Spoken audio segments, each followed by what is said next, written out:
Peace, peace. It's your guy, young Eli. Eli. My Lord, Eli, my Lord. It's all the same thing to me. Huh? This is the history of secret societies. And I'm going to be diving into and debunking, right? Or clearing up this confusion on the Illuminati, right? And Freemasonry and all these other secret societies that those may not know of, like the Good Club, the Alfalfa Club, the Jack and Jills, the Links, so much more, right? We're going to get into it though. But before we do that, I gotta direct you to giftedmindstate.com. That is where you can support me, support the movement, right? And on giftedmindstate.com, I try my best to share what helps me. And what helps me as far as food helping me think right, feel right, move right. Check out my ebook, You're Wealthy If You're Healthy, right? You're wealthy if you're healthy. Let's see if I got a better picture. Yeah, you're wealthy if you're healthy. 10 simple vegan recipes. This recipe book is budget friendly, and you're not missing out on the flavor train. You may miss the texture just a little bit, but you're not missing out on the flavor train. So whatever it is, your favorite dish, which is in here, because a lot of my favorite dishes are traditional dishes that we grew up, in America eating, and I basically recreated it or got inspired by other recipes, recreated it, and like I said, we not missing out on flavor. So check out the You're Wealthy If You're Healthy Volume 1, and I also got a Volume 2. Right, that right there on the cover is a birria taco. Right, that is what's that? I think that's king oyster mushrooms I used, either king oyster or oyster mushrooms. Can't really think right now. I forgot, but check that ebook out. I got a Volume 3 coming on the way. It's in the works right now. Check out Gifted Mind State for the clothes, Gifted by Nature, because we all gifted by nature. If you ain't know, now you know. Eh? See, self-appreciation. You gotta love yourself. We gotta know these things. You're gifted by nature. Fuck all that other shit. Fuck all that dogma saying that you were born in sin, right? Gifted t-shirt with the definition of gifted. What does it mean? Having a great natural ability, being talented. We all have talent. We all have a natural ability to do something. You just have to find out what is yours.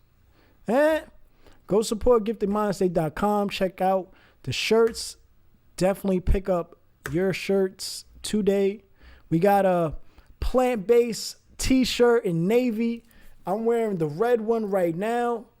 If you plant-based, if you aspiring to be plant-based, definitely pick up that shirt and help others, encourage others. Let's program each other with these positive images, right? And let's do like Coca-Cola, Pepsi, and the rest of these motherfuckers that's creating this mental illness, right? That's going on, that's running rampant amongst the country. Let's do positive programming. So pick up your plant-based t-shirt today. Support the movement. Support yourself. And check out, which one is this? Oh, there's no shirt there? Nope. Guess not. Well, there's supposed to be another shirt there, but it's not there. I don't know what happened to it, but it's okay. Check out also on giftedmindstate.com. We got all natural cocoa butter lotion with no harsh chemicals, simple ingredients, right?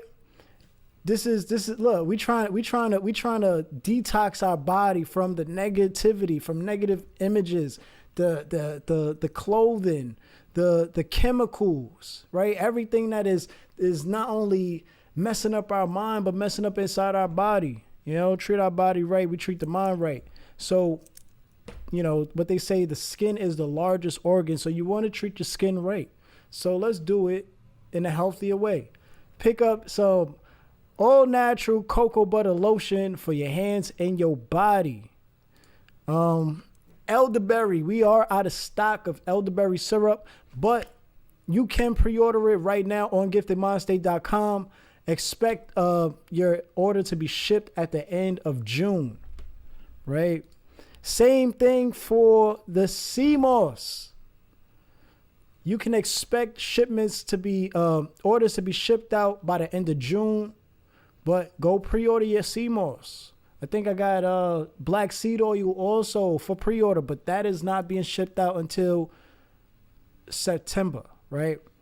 But this is what Gifted Mind State is all about.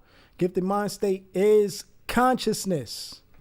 That's the state of mind. Gifted consciousness, being conscious, being aware.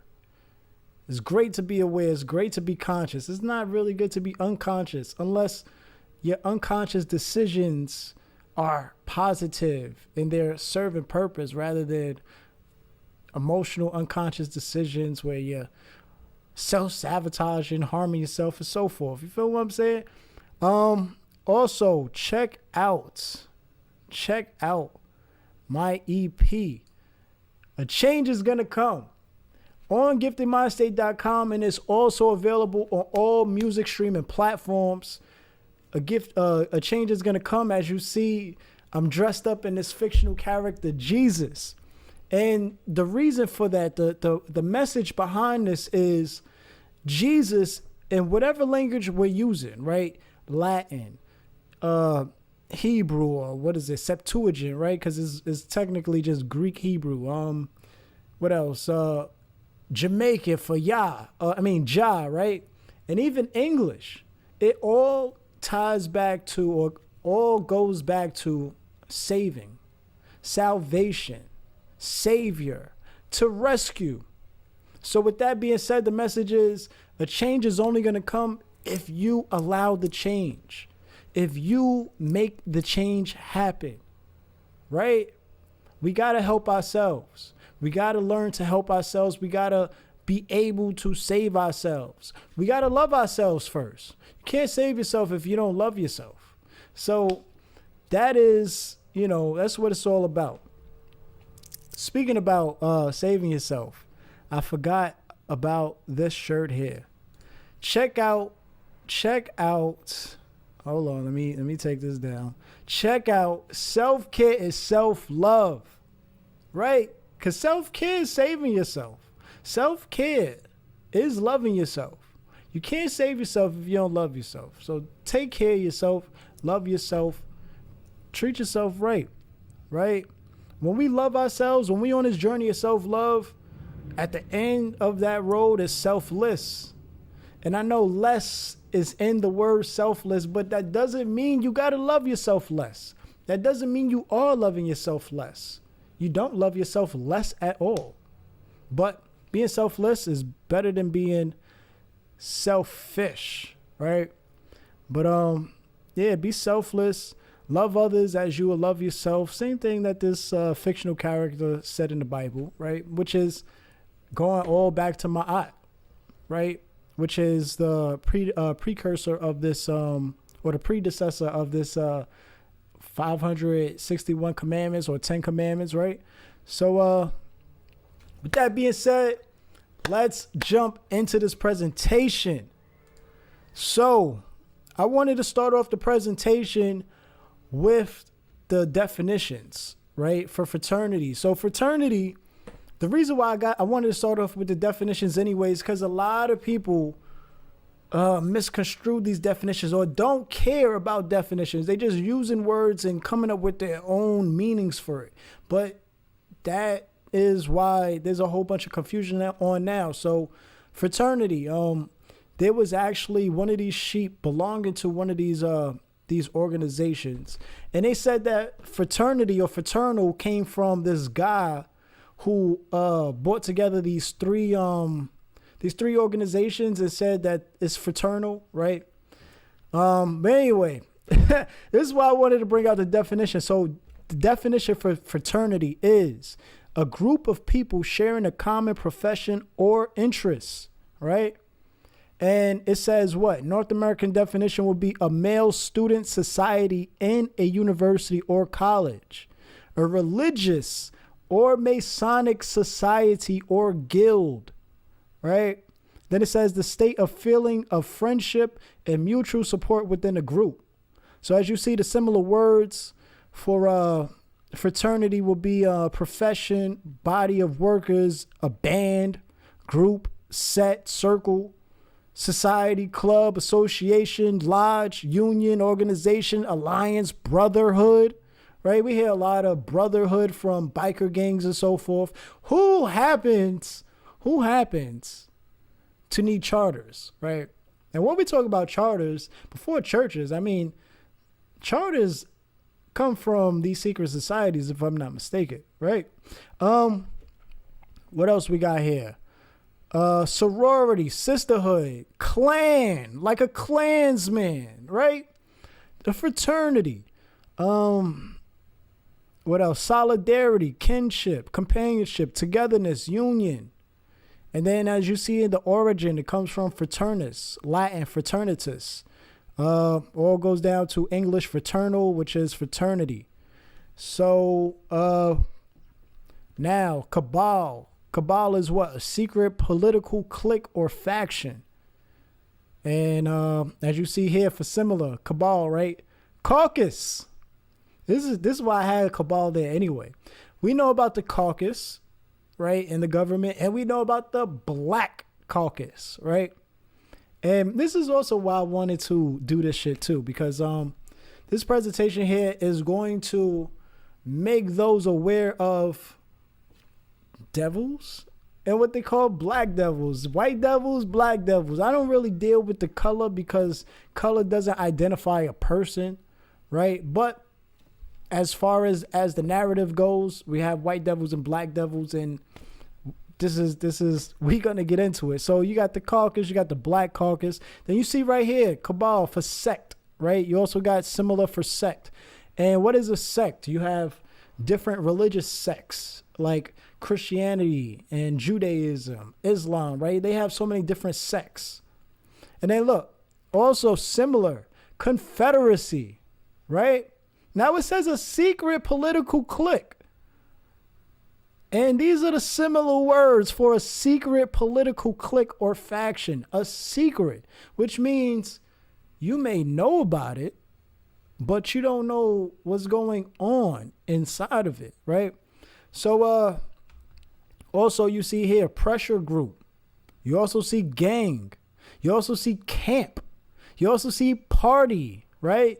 Like the Democratic Party or the Republican Party or the Whig Party, right? Even though I brought up Democratic and Republican, they once, if you didn't know, they once were one party. You had the Democratic Republican Party before they split up because they didn't know how to deal with these Africans. They didn't know if they wanted to keep them as slaves, keep them workers, send them to Liberia, or have them join the government. Have them join the secret fraternities, right? Or secret organizations. And then let's go to a cult, because we're going to get into the occult. We're going to get into these magical organizations. I know magical sounds kind of crazy and mystic and spookism type of, but no, there's actually such thing as a magical organization. So a cult is what? Supernatural, mystical, or magical beliefs, practices, or phenomena, right? That's kind of like Jesus walking on water, raising Lazarus from the dead, resurrecting his physical body, resurrecting out of the stratosphere, right? Beyond space, because we don't call space because it's just a bunch of space. We call space because you could go beyond space, right? Yeah, so Jesus will be a mystic, right? And it says what? Of involving or relating to supernatural, mystical, or magical powers. He raised Lazarus from the dead. That sounds pretty magical to me. It sounds like some magical powers He didn't have the defibrillator, right?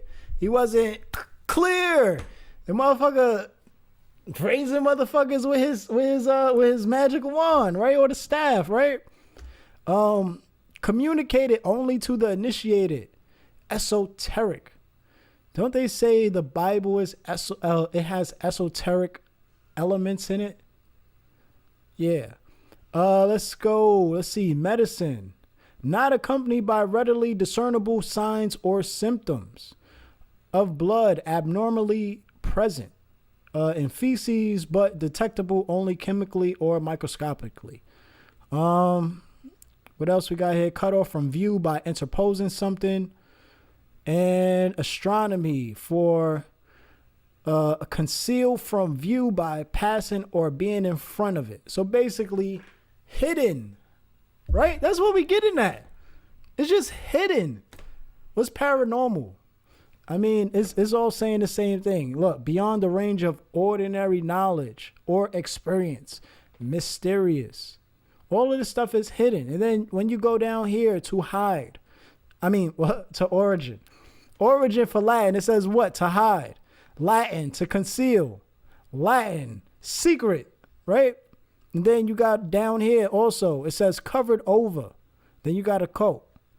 So this is what we're dealing with. When you hear about a coat, it just means hidden. Hidden means it's you can still find something that's hidden. You just got to look for it. That's what I said in my song. Yeah, I said in my song Aware. What else? Cabal, right? Dealing with the cabal, the Jewish cabal. We know what we're talking about now, right? The secret political party, right? Also falls in line with the occult. Also falls in line with what? A fraternity. They all the same thing. All the same thing. This is what I hope you comprehend. Right? Don't take my word for it. Look for yourself. It's here. This is why I got this here. This is for your own research, and you can go beyond my research. So, this is Pudente, right? The Pudente is a person so powerful that he or she doesn't have to follow the rules that govern everyone else.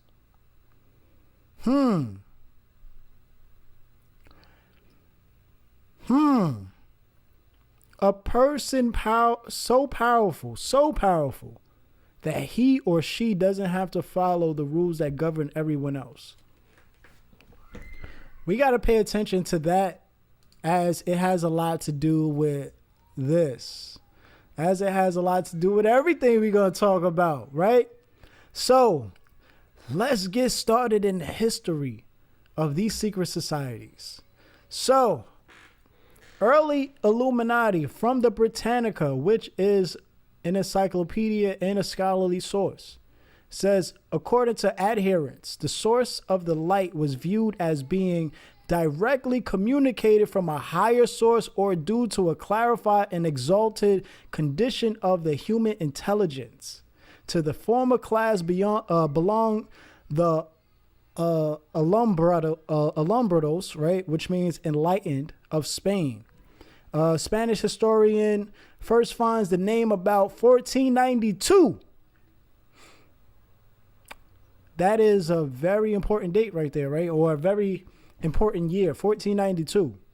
We could talk about the Spanish Inquisition. Oh, I got that right there anyway. Let me just read it, because I'm just gonna wind up explaining things. So, but traces them back to a agnostic origin, and thinks their views were prompt in Spain through influences from Italy, the Etruscans, or the Romans, right? Or the Vatican. Still the Romans, same thing. One of their earliest leaders, indeed, some scholars style her as pre-Alumbrado, was Maria de Santo Domingo, who came to known as I'm not even gonna butcher that, but she was a laborer's daughter, born in Aldea Nueva, south of Salamanca, about 1485. She joined the Dominican order as a teenager and soon achieved renown as a prophet and mystic who could converse directly with Jesus the Christ in the Virgin. Ferdinand of Aragon invited her to his court, and he became convinced of the sincerity of her visions. The Dominicans appealed to Pope Julius II for guidance, and a series of trials were convened under the auspices of the Inquisition. Her patrons, which by then included not only Ferdinand but also Francisco Cardinal Jimenez de I'm just gonna butcher that Cisneros and the Duke of Alba, ensured that no decision was taken against her, and she was cleared in 1510. Now, it's funny, she said the Dominican order. If you know about the Dominican, the name Dominican comes from, right? Lord, dogs of the Lord. Yeah, dogs of the Lord, right? Now, Saint Ignatius of Loyola, right? This is your Jesuit. So while studying at Samalica, was brought before an ecclesiastical commission on a charge of sympathy with the Alumbrados, but he escaped with a domination. Others were not so fortunate. In 1529, a congregation of unlettered adherents at Toledo was visited with scourging and imprisonment. Greater rigors followed, and for about a century, the Alumbrados afforded many victories to the Inquisition, especially at Cordoba. Now, understand, a lot of this shit is in Latin, right? Because when we deal with the origins of these societies, they literally go all the way back to the teaching of Nubia, right? To the teachings of Nubia, which then went to the teachings of what we now call Egypt, which was taken over and corrupted by those of Alexandria and those that came after. So, when we talk about the Greeks, we're not far from the Latin language, right? Or the Latin civilization, which is the Romans. They shared the same ideologies, the same culture in a sense. So I just wanted to point that out. The movement under the name Illuminists, right, seems to have reached France from Seville in 1623. It attained some prominence in Picardy when joined by Pierre Guérin, cure of St. Georges de Royce, whose followers known as Guérinets was suppressed in 1635. Another body of Illuminists surfaced in the south of France in 1722 and appears to have lingered till 1794, having affinities with those known God damn it.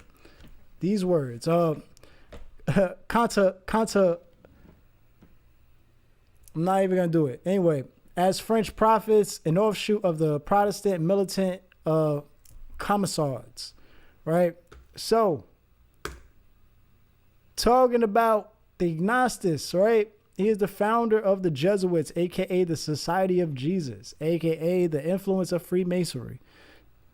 Now, one of the influences of Freemasonry, we're not going to say the influence. We got to say one of. So, to learn more about him, you can read right here. I just wanted to show this here. So for those, when I do drop these presentations for sale, you can see for yourself. So, what does it say right here? I'll just read the first paragraph. St. Ignatius of Loyola, namesake of Loyola University and founder of the religious order of the Jesuits, saw slavery as a means of protecting and serving the poor. The Jesuits owned slaves in colonial Louisiana. Now, why I also have this in here is look at this site, right? All the way on the right. Dr. Anthony Fauci on the AMDG Jesuit podcast, how his Jesuit education helped prepare him for the pandemic. His Jesuit education. What's the difference between a Jesuit education, a Christian education, a Episcopal education, a Jewish education, Islamic education?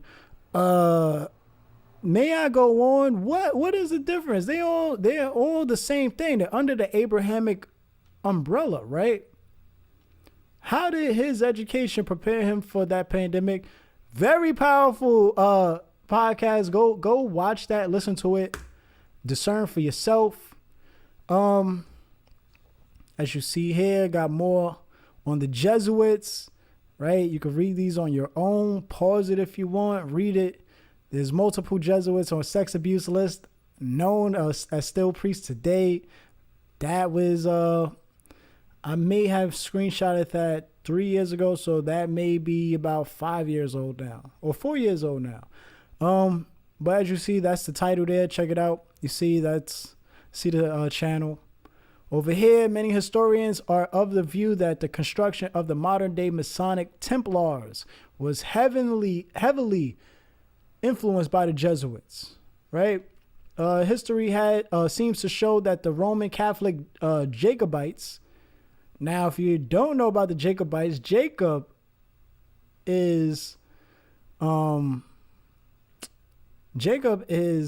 predecessor for James. So James and Jacob is the same thing. So when they talk about the Jacobites, talk about the Jameses of this Stuart line, which is dealing with King James. So who fled to France at the end of the 17th century, aligned themselves with the Jesuit movement, right? Now, again, you can read all this on your own. It's very, very, very enlightening. And then on here, this is talking more. This is a continuation from the early Illuminati. And it says, of a different class were the Rosicrucians. If you don't know about the Rosy Cross, here we go. Who claim to have originated in 1422, right before the Jesuits, but achieved public notice in 1537. Their teachings combine something of Egyptian, right? We talked about the Nubians and Egyptians with Alexandra, Hermetism, and Christian Gnosticism, Jewish Kabbalah, alchemy, right? Alchemy comes from, we know where alchemy comes from Thoth or Tehuti, right? Jehuti. Hermetism also comes from Jehuti. And a variety of other hidden beliefs, occult beliefs and practices. The earliest extant writings which mentions the Rosicrucian order was the Fama Frenatus, first published in 1614 but probably circulated in manuscript form somewhat earlier than this. It recounts the journey of the reputed founder of the movement, Christian Rosencreutz, to Damascus, Damakar, a legendary hidden city in Arabia, Egypt, and Fez, where he was well received and came into possession of much secret wisdom. Fez, pay attention to that. We're going to come back to number 6 here. This is slide number 6. We're going to come back to this slide here because Fez, we're going to know why they wear this hat called the Fez or the Tarbush, right? Because there's a little town in Morocco called Fez. He finally returned to Germany. He returned to Germany where he chose 3 others to whom he imparted this wisdom and thus founded the order, the Rosicrucian. Later, the number was increased to 8, who separated, each going to a separate country. Sound like the Rothschilds, right? What's his name? Mayor Rothschilds, his sons went to different countries and they established the central banks, right, that we have today. So one of the 6 articles of agreement that they adopted was that the fraternity should remain secret for 100 years. And at the end of 120 years, the secret burial place and perfectly preserved body of the founder were discovered by one of the then members of the order, along with certain documents and symbols held in very high esteem by Rosicrucians. The sacred vault was recovered, the members of the order dispersed, and the location of the vault was lost to history. The Fama ends with an invitation to some few to join the fraternity, along those who have believed associated with the order of the German alchemist Michael Mayer. British physician Robert Flood, and British philosopher and statesman Sir Francis Bacon. The Bavarian Illuminati, right? Perhaps the group most closely associated with the name Illuminati was a short-lived movement of a Republican free thought founded on May Day, 1776 by Adam Weishaupt, a professor of canon law. And he was a former Jesuit. He was a former Jesuit. That's why it starts off with early Illuminati. So, the members of this secret society call themselves perfectibilists. Their founders' aim was to replace Christianity with the religion of reason, as later did the revolutionaries of France and the 19th century positivist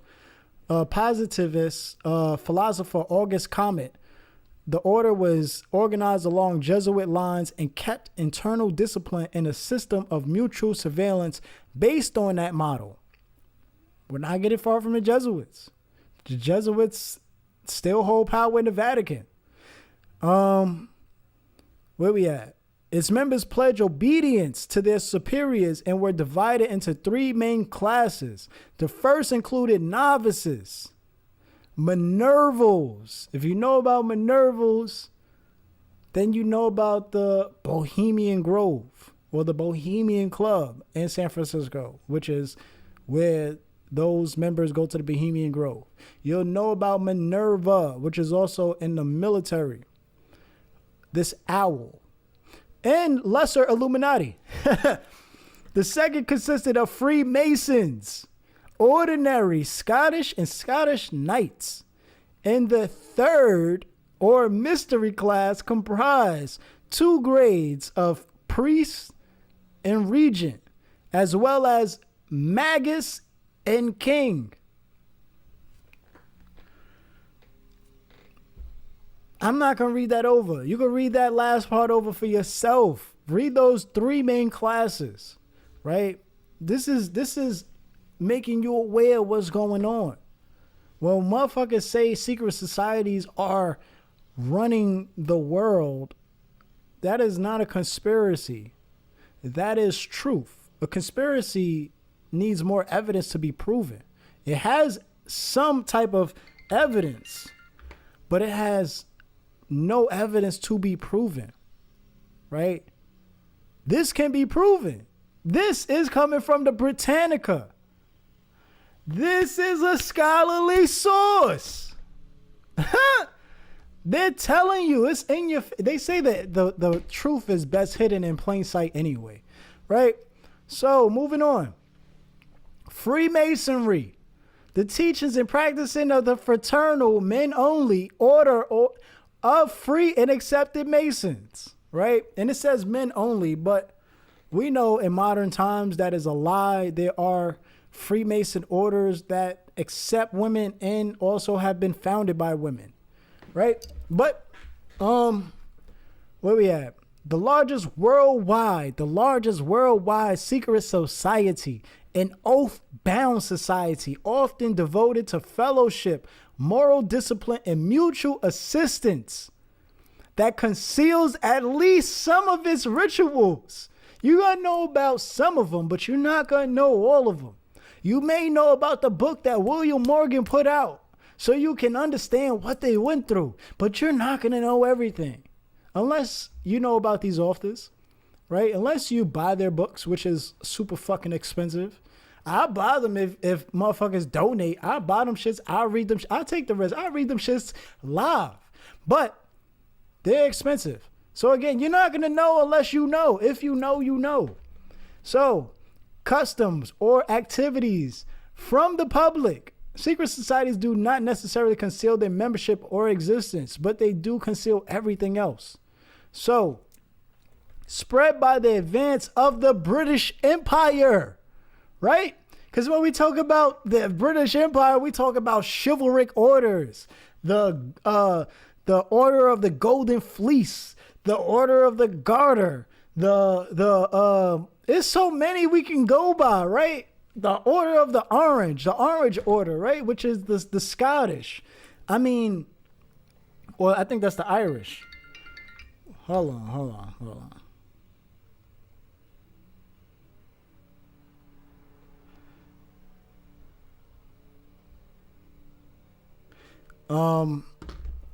I had a I had a clear sign up, but let's go. So Freemasonry was spread by the advance of the British Empire. The British Empire also took on who? The Roman Empire. Right? The Roman Empire was only succeeded by the Byzantine Empire. The Byzantine Empire was only succeeded by the Ottoman Empire. Woo! That's how real it is. I'm not even gonna pick those up right now. Actually, I'll pick them up. Right? And the Ottoman Empire was succeeded by who? The British Empire. Huh? The Anglo-Saxons and the Normans, right? Normandy and the Anglo-Saxons. Where do we get Angelicans from, or angels, right? The Anglo-Saxons. So Freemasonry remains most popular in the British Isles and in other countries originally within the empire. Estimates of the worldwide membership of Freemasonry in the early 21st century range from about 2 million to more than 6 million. And we're talking about every country. We even have African Freemasons. We have Asian Freemasons. We have Indian we have Freemasons all over, right? So, and not that they're just all over. These people hold powerful positions. They are very influential within the public. And not always will you know that they're part of these societies. Why? Because of motherfuckers that ruined it with these anti-Masonry parties, right? Which I think was only set up by Masons just so they can kind of conceal most of what they do to protect themselves and their livelihood, right? Bullshit. But that being said, Freemasonry evolved from the guilds of stonemasons and the cathedral builders of the Middle Ages. Lies. It actually comes from the builders of the pyramids. Those were your first masons, right? Those were your first masons, your first builders, but they didn't call themselves masons. They didn't have a society to keep motherfucking knowledge away from people. That's when the colonizers came into play. That's when the Alexandria was established. That's when the Romans came in with the whole Ptolemaic Empire and shit. Right? That's when all of that shit came in. That's when the knowledge started to be concealed, and you had societies where you only had to join these societies to understand or learn this knowledge. So it says, with the decline of cathedral buildings, some lodges of operative working Masons began to accept honorary members to bolster their declining membership. From a few of these lodges developed modern symbolic or speculative Freemasonry. You have to also know about what's symbolic and what's speculative Freemasonry. Which particularly in the 17th and 18th century adopted the rites and trappings of ancient religious orders and of chivalric brotherhoods. In 1717, the first Grand Lodge and Association of Lodges was founded in England. Lies, all lies. I mean, I know it's coming from a scholarly source, but we gotta get to why I said that's a lie. Where else? In most lodges, did we read that? Nope. In most lodges, in most countries, Freemasons are divided in 3 main degrees: entered apprentice, fellow of the craft, and master mason. Those are the Blue Lodge. In many lodges, there are numerous degrees, sometimes as many as 1,000 superimposed on the 3 major divisions. These organizational features are not uniform from country to country. In addition, maybe that's why there are 96-degree Shriners like Abdul Hamid Suleiman. In addition to the main bodies of Freemasonry derived from the British tradition, there are also a number of apparent groups that are primarily social or recreational in character, having no official standing in Freemasonry but drawing their membership from the higher degrees of the society. They are especially prevalent in the United States. Among those known for the charitable work are the ancient Arabic order of the nobles of the mystic shrines, or the Shriners. And we're also going to learn about the ancient Arabic Egyptian order of the noble of the mystic Shriners. In Britain, in certain other countries, there are separate lodges restricted to women. In addition, female relatives of Master Masons may join the Order of the Eastern Star. We're gonna get to him as well, which is I think his name is Jim Morris. I got him in here. We'll learn about the Eastern Stars, which is open to both women and men. Boys may join the Order of the De Molay. We're gonna get into Frank Sherman Land, aka Frank Dad Land. Who else? Or the Order of the Builders. We got them too. And girls may join the Order of the Job's Daughter or the Order of the Rainbow. English Masons are forbidden to affiliate with any of the recreational organizations or quasi-Masonic societies on pain of suspension. Right? Now, here is your arms of the Grand Lodge of Scotland. Formation, right? It says 1736.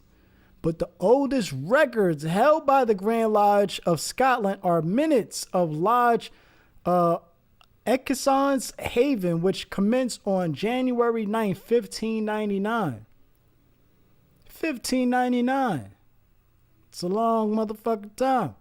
But you can read all of this. I'm not really reading all that. I just wanted to show that this lodge actually has, even though it's been formed 1736, it has been in work since 1599. Now, BBC. Conspiracy theories abound about the Freemasons, but Scotland's true Masonic history, while forgotten but by many for centuries, remain hidden in plain sight. Because the truth is best hidden in plain sight.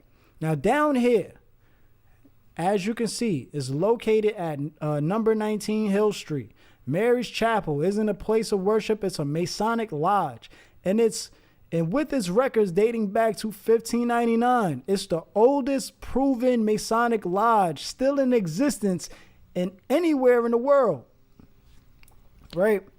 So, when we talk about this lodge in Edinburgh, this is tying into King James I and King James VI of Scotland and England, right? The one who unified Scotland, England, and Ireland, which became the United Kingdom, which I still believe it only became the United Kingdom because of the unification of the Masonic lodges, not because of the country's governments, right? Because of the Masonic lodges, and there's more into it for that. So where is it? Do I have this here? No, I do not. But you can see here. Let's zoom into this picture, right?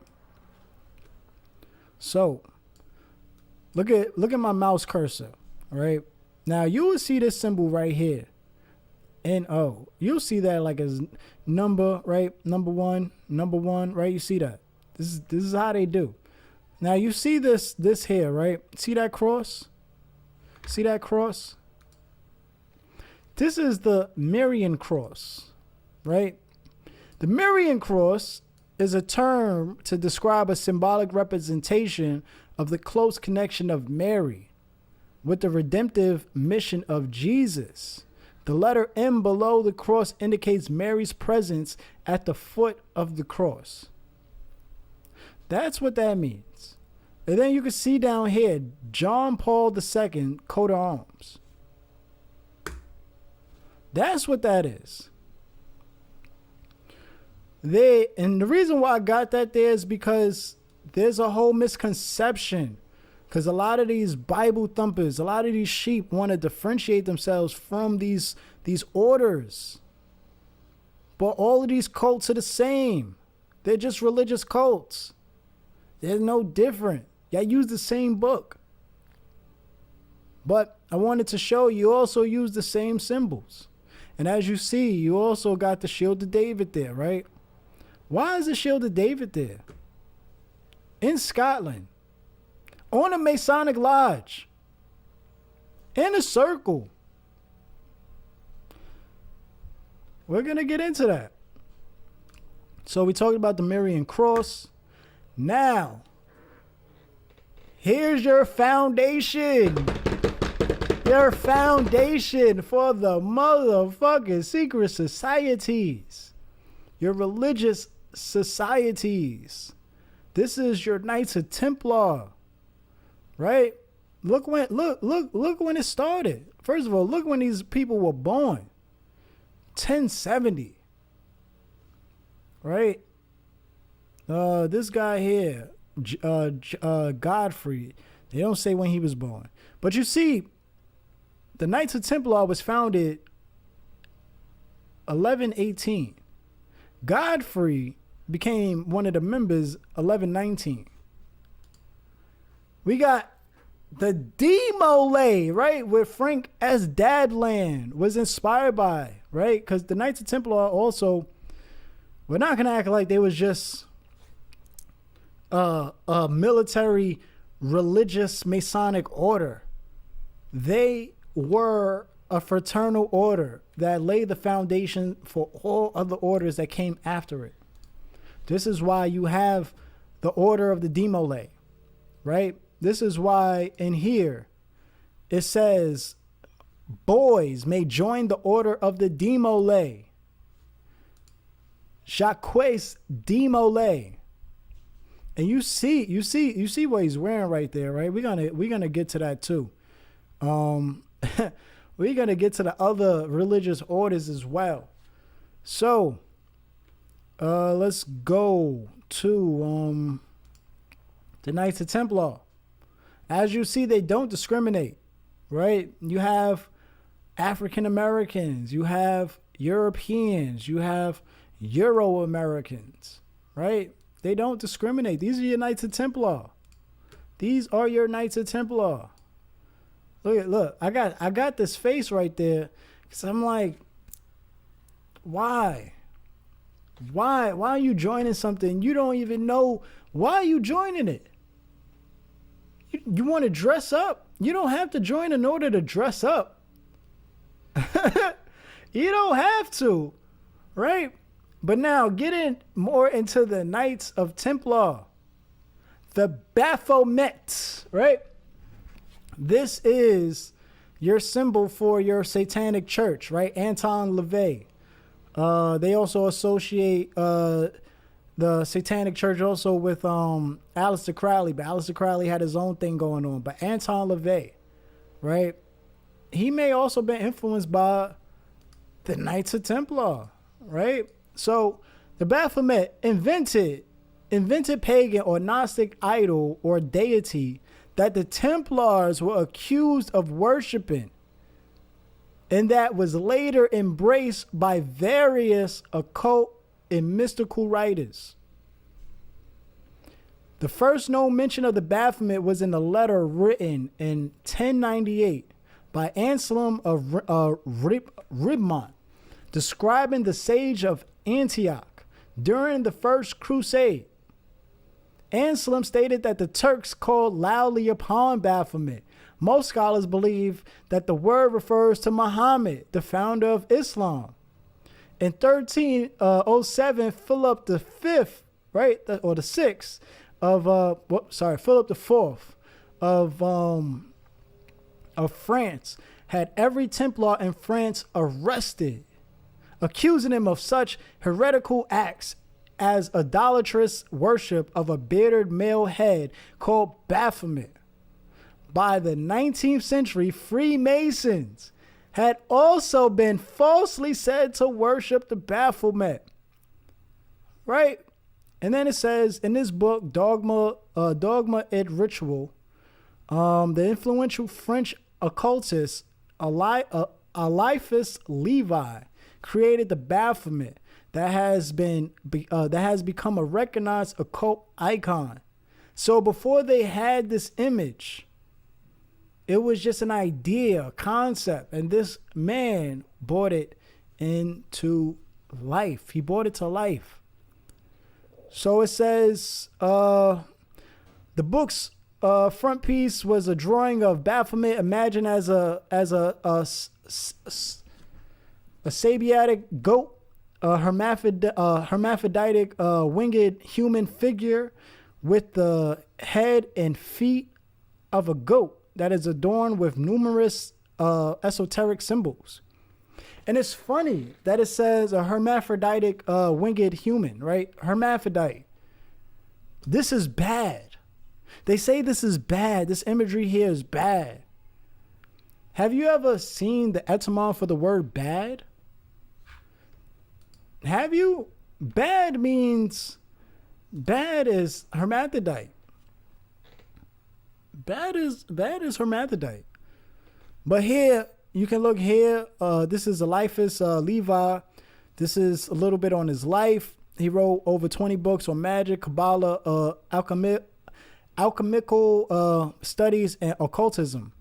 He also was in a French Masonic organization that originated Continental Freemasonry.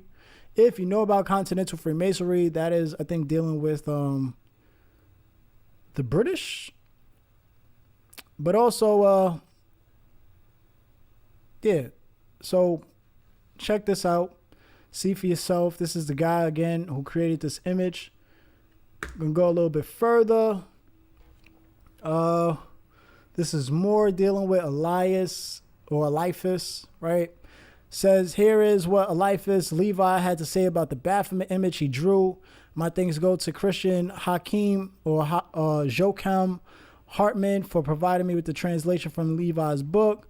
The goat on the front piece carries the sign of the pentagram on the forehead with one point at the top, a symbol of the light, his two hands forming the sign of Hermetism, the one pointing up to the white moon of Chesed, the other pointing down to the black one of Gubara. This sign expresses andronin of Kunrath, the attributes of which we had to unite with those of our goat because he is the universal balance, the image of the soul elevated above matter, as the flame, Willis, being tied to matter, shines above it. The ugly beast's head expresses the horror of the sinner whose materially acting, solely responsible part has to bear the punishment exclusively because the soul is insensitive according to its nature and can only suffer when it materializes. The rod standing instead of genitals symbolizes eternal life. The body covered with scales, the water, the semicircle above its atmosphere, the feather following above the volatile. Humanity is represented by the two breasts and the agrenon arms of this sphinx of the occult sciences. So that is here what you got. You can read all of that on your own. Now, going more into this Baphomet, right? Because this is, if you look here, look at the head, the Baphomet's head, right? You see the horns, see the goat's head. Look at the Eastern Star Order's symbol. Now, I said Jim Morris. Rob Morris, the founder. Rob Morris, the founder of the Order of the Eastern Star. And it says he was a prominent American poet and Freemason. He also created the first ritual for what was to become the Order of the Eastern Star. He founded the Order of the Eastern Star. It says the Order of Eastern Star is an apparent body open to both men and women, which we read earlier. It was established in 1850 by they're all lawyers and judges and educators too. An educator, Rob Morris, a noted Freemason, but was only adopted and approved as an apparent body of the Masonic fraternity in 1873. We're going to get more into the order, the Eastern Star Order. But now, remember, I brought up how this Masonic shit all started in Nubia. It all started in Nubia. We're going to pay attention to detail. Look at the detail. First, let's look at the leg sticking out. Look at the leg on Benjamin Franklin sticking out, right? And it says here, Franklin opening the lodge. But look at that. Look at his leg sticking out, right? Look at his hand. Now, yes, Franklin has a gavel in his hand, so his hand has to be closed. His hand is also open on the book. Look over here on your left. See how the hand is closed on the right? And you see how on the left the hand is open? Also, you can see here on the wall, same thing. Now, look at the apron on the left. What do you see? You see a pyramid. Look on the walls, right? On the walls, they have an apron also, and they're wearing a pyramid, right? Look at Benjamin Franklin's apron. What is he wearing? That looks like a pyramid. It's the compass, yeah, but it's a pyramid, right? Again, look at the spade. Look what he's holding, the spade. Pyramid. Look at this pyramid. You got the eye too, Eye of Ra, right? Look at the leg. Look at the leg. Look at the leg. Look at the floors, right? Let's see if Benjamin Franklin got. Nope, Benjamin Franklin don't got those floors, but he got those floors. He got the floors, right? Now it says George Washington, a young Virginia planter. If you know about the planter class, well, if you don't know about the planter class, look into the planter class. But he was a young Virginia planter, becomes a Master Mason, the highest basic rank in the secret fraternity of Freemasonry. It says the highest basic. The ceremony was held at the Masonic Lodge number 4 in Fredericksburg, Virginia.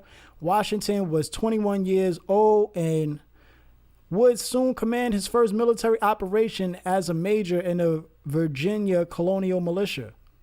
Now we know, right, the Knights of Templar was a religious military order, Masonic, right, laid the foundation. Washington was his first military operation as a major in the Virginia Colonial Militia. He was a Master Mason, right? And when we talk about that, this is more on what's his name? On George Washington and all others that we know about that are Freemasons, as you see highlighted. Paul Revere, John Hancock, Franklin D. Roosevelt, James Monroe, Andrew Jackson, right? So I just want to speed through this because kind of taking time. Going back to the apron, right? As you see, they're just copying, they're imitating. So you see the pyramid here. You see, this is from their book. This here on the right is from their book. Look at the pyramid on the flap. Look at the pyramid on his apron, right? See the apron? You see the pyramid on his apron? See the pyramid? Yeah. So, Merkava is the throne, right? Or the chariot. It became an object of visionary contemplation for early Jewish mystics. Merkava mysticism began to flourish in Palestine during the 1st century AD. 1st century AD is very, very important. But from the 7th to 11th century, its central was in Babylonia. Very, very important to understand that about Babylonia too, because then we're talking about the Mesopotamians, right? The Sumerians, right? Where a lot of this other shit also comes from. So it says here, the ancient Egyptian word for the pyramids was Mer, right? And I believe Ka was energy, or Ka is life, and also Ba. Ka, I think Ka is energy and Ba is life. I'm not sure if I have that in here. But nonetheless, this is so you know. Now, and you also could look in, it's kind of got that in there, provoke your thoughts. But here you go. This is the Wasek collar, right? Now, this is what he is wearing around his neck, right? This is what he is wearing around his neck. As you see, this is what he is wearing around his neck. On the wall, this is what he is wearing around his neck. This is what he is wearing around his neck. This is what she is wearing around her neck, right? The Wasek collar. Who else? Albert Pike. Do we know anything about Albert Pike? Do we know that he is the influence of the KKK, the Klan, right? Which we seen is part of this fraternity, right? This falls in the same category. He wrote this book right here, Morals of Dogma, right? Now, not only was he the influence for the KKK, not only did he write this powerful Masonic book that's powerful to these Masons, he was also so powerful, he was buried behind here. This is the Mother Supreme Council. This is a monumental building in Washington, D.C. Now, you see here, you see the Sphinx, right? See the Sphinx, or what to be like the Sphinx, right there. Let's see if we get a look in daylight. It looks better in daylight, right? What is this? I guess this is built 1733. And look at this. Look at it. Look at the art, right? If we really dissect everything that's here, it's all obviously it was created by Masons, but you'll see how Masonic it is. So here, this is more dealing with Albert Pike. You could read this on your own. It's telling you about the Mother Council of the World, right? The Supreme Council in the Southern District, which is what he founded, and not only founded, but he was buried behind it, right? If you also know about Albert Pike, you would know about his man's Robert E. Lee. Robert E. Lee. So going into more, this is more dealing with Albert Pike and his Confederate peoples, and also let's talk about the Klan. This is Albert Pike and what he basically, all his accolades that they gave him. You can read that. You can also see he became a Odd Fellow, right? And the Odd Fellow, pay attention to that, because that is very that's very important. So going down, Sinet, right? Talking about them floors right there, them checkered floors, right? Sinet. This is, again, they're imitating the life of Nubia. This is where we get chess from.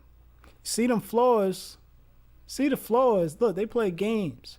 The floors really, though, is duality, right? Light and dark. The unknown and the known. So going in, you know how I was saying they're imitating Nubia, right? This is what I meant. So here is Ptolemy the First. He took the Egyptian name, which means beloved of Amun, or chosen of Re, right? A beloved of Amun, chosen of Re. Hence, he attempted to take on the guise of a pharaoh as other rulers before him. This is what they're doing. This is exactly what they're doing. They're taking on the guise of those that came before them. Right? So, hold up. Gotta, woo.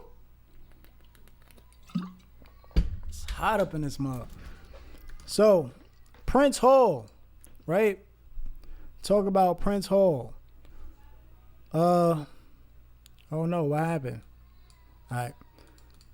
Nope. I got the spinning wheel. All right. So, a brief history of Prince Hall Freemasonry in Massachusetts. If you didn't know, whoops. What's going on? What did I do? I did something. Can I see myself? Can we see? All right. We still cool. No, actually, you know what? Let me fix this.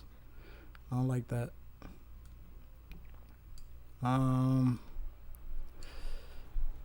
Bear with me. My fault. I did not mean to move this. Did not mean to move it. We good? Yeah, we good. All right.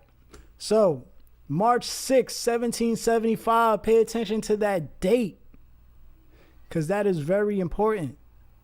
March 6, 1775, Prince Hall and 14 men of color were made Masons in Lodge number 441 of the Irish Registry attached to the 38th British Foot Infantry at Castle William Island in Boston Harbor, Massachusetts.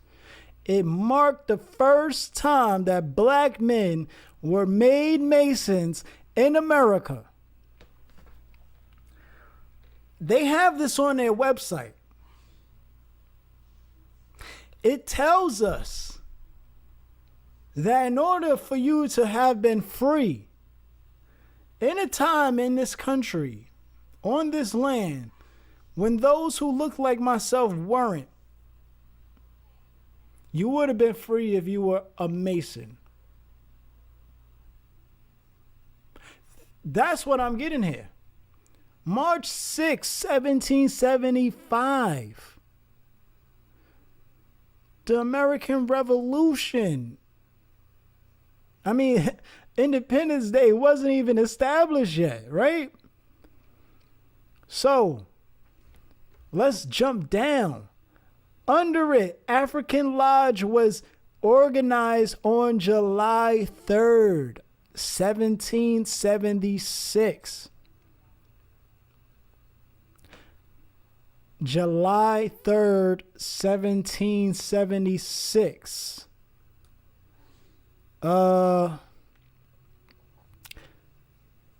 Going back to what I'm saying, like what I was saying about being a slave or being free. Were you free if you were a Freemason? Did you have to find a compassionate Euro-American to say, hey, I want to enlighten you. Let me bring you to this light. Join this lodge and you will be free.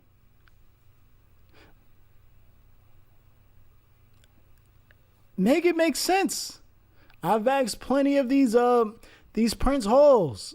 They have not had an answer for me, right? And I find it pretty idiotic to have to join something where you have to take an oath of secrecy. And then once you do that and you join and you get this knowledge that you were seeking, now you're stuck with it. Because if you tell, now you have to face consequences from zealous members who take that shit far too serious. Kind of like how Malcolm X died, right? So anyway, Washington Post had put in 1775, Hall petitioned the Continental Congress to join the Colonial Army. Colonial Army. General George Washington welcomed him, and Hall and several other black men fought in the Battle of Bunker Hill. You hear that? They fought in the Battle of Bunker Hill. This is why. Because if you don't know, I'm not sure if I have this in here, but you can do your own research. Benjamin Franklin George Washington, and there was a few others. They petitioned for Prince Hall to be accepted. They sent letters to the Grand Lodge in England, the one we just talked about. They sent letters to the Grand Lodge to accept this African American. Right? So we're going to jump down now. And as you see, I already expounded on it. But look, March 6, 1775, right? When did the American Revolution start? 1775. I need an actual date, right? I need an actual date because it would be kind of crazy to know that this happened right before they joined this lodge. And then as you see here, first casualty, Crispus Attucks. We know about Crispus Attucks, right? Now, more on Prince Hall Freemasonry, right? Let's see. Damn, it's cut off right there. What are we gonna do? How are we gonna do this? Hold on. Whoops. All right. Let's bring it down some more.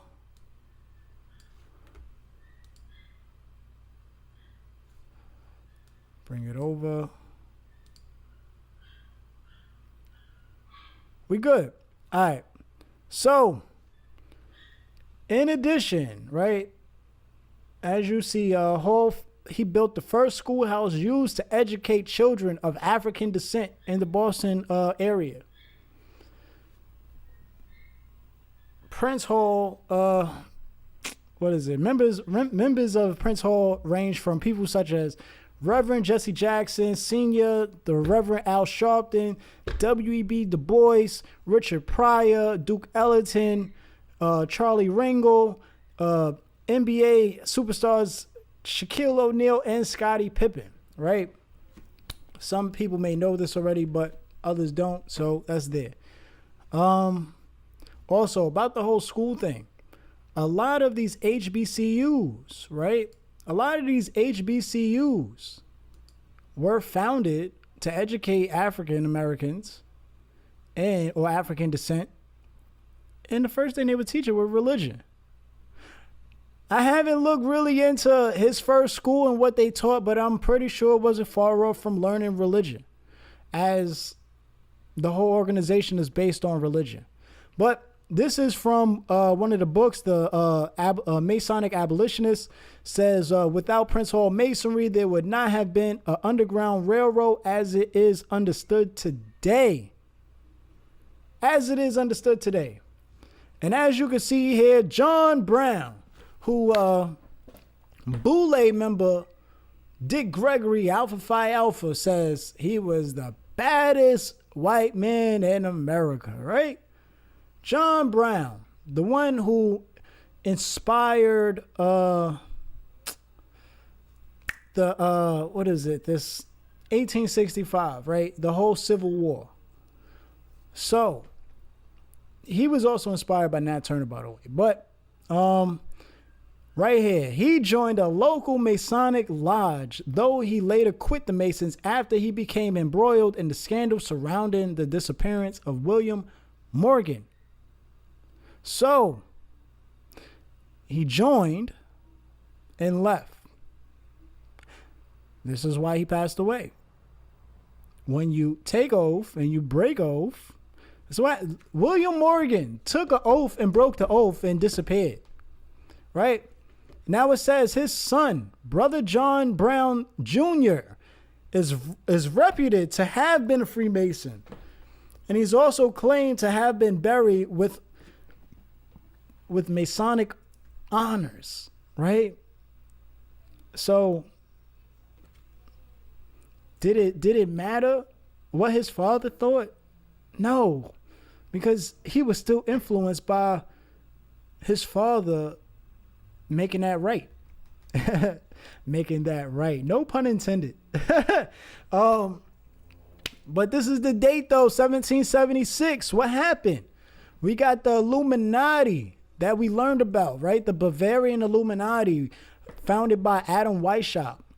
The Illuminati is a name given to several groups, both real and fictitious. Both real and fictitious.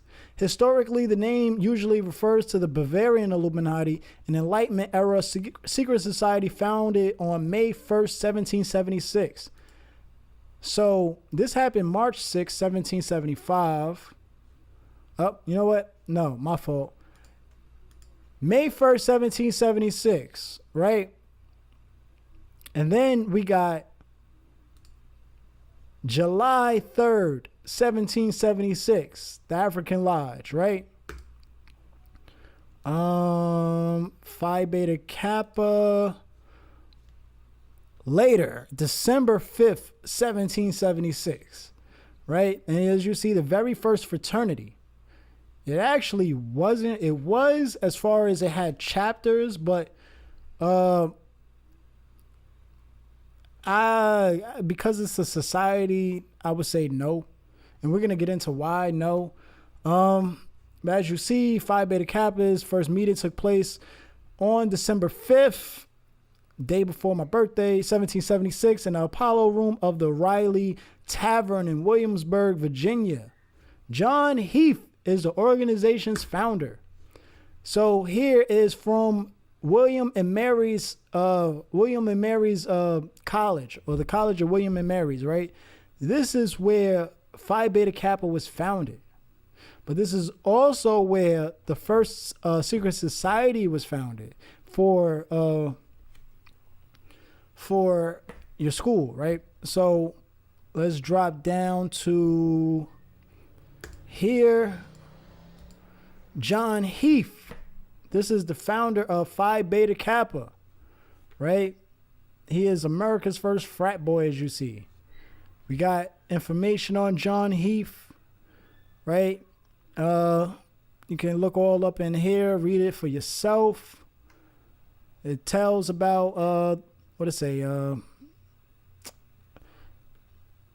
when many fraternities were founded, initiation rites and ceremonies were often borrowed and or modified from any combination of the following items in history: philosophy and literature from ancient Greeks and Romans, Jewish and Christian scriptures, chivalric traditions, military codes of honor, precepts and forms of Freemasonry, Enlightenment science, and philosophy of romanticism, Roman antics, right?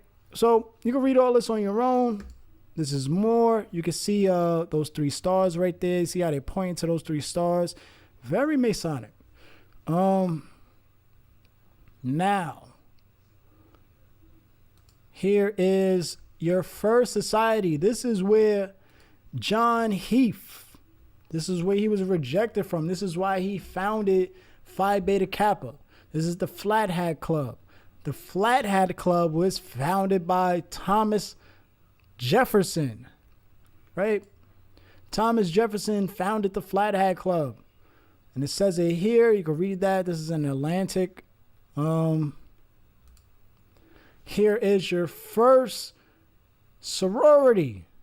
Founded May 15th, 1851, Alpha Delta Pi is the oldest secret society for college women in the world. Right? You can see their symbol right there. You can see the handshake right there. You can see the light right there for enlightenment. Right? You got the Lion of Judah. Look, what it said. This is only modified. It's borrowed. Right? This is what they do. Now, Sigma Pi Phi. We are getting into the Boule Society, right? This was, as we read here, from an initial membership of 6 founders located in the city of Philadelphia, the city of brotherly love, if I'm not mistaken, right? Sigma Pi Phi fraternity has grown to presently include over 5,000 active members who are affiliated with 139 member Boule chapters located throughout the United States and in the Bahamas and the United Kingdom. Throughout its existence, its membership has included some of the most distinguished men in the world. They have included such scholars and academic, cultural, and civil rights leaders such as W.E.B. Du Bois, named again. First he's a Freemason, now he's a Boule member. Carter G. Woodson, founder of the Association for the Study of African American Life and History, which I have a presentation on that to show. Black History Month was founded by Freemasons. Not surprised though, right? And as you see, everyone else there, even Martin Luther King Jr., right? So, go down here. This is Henry McKee Minton.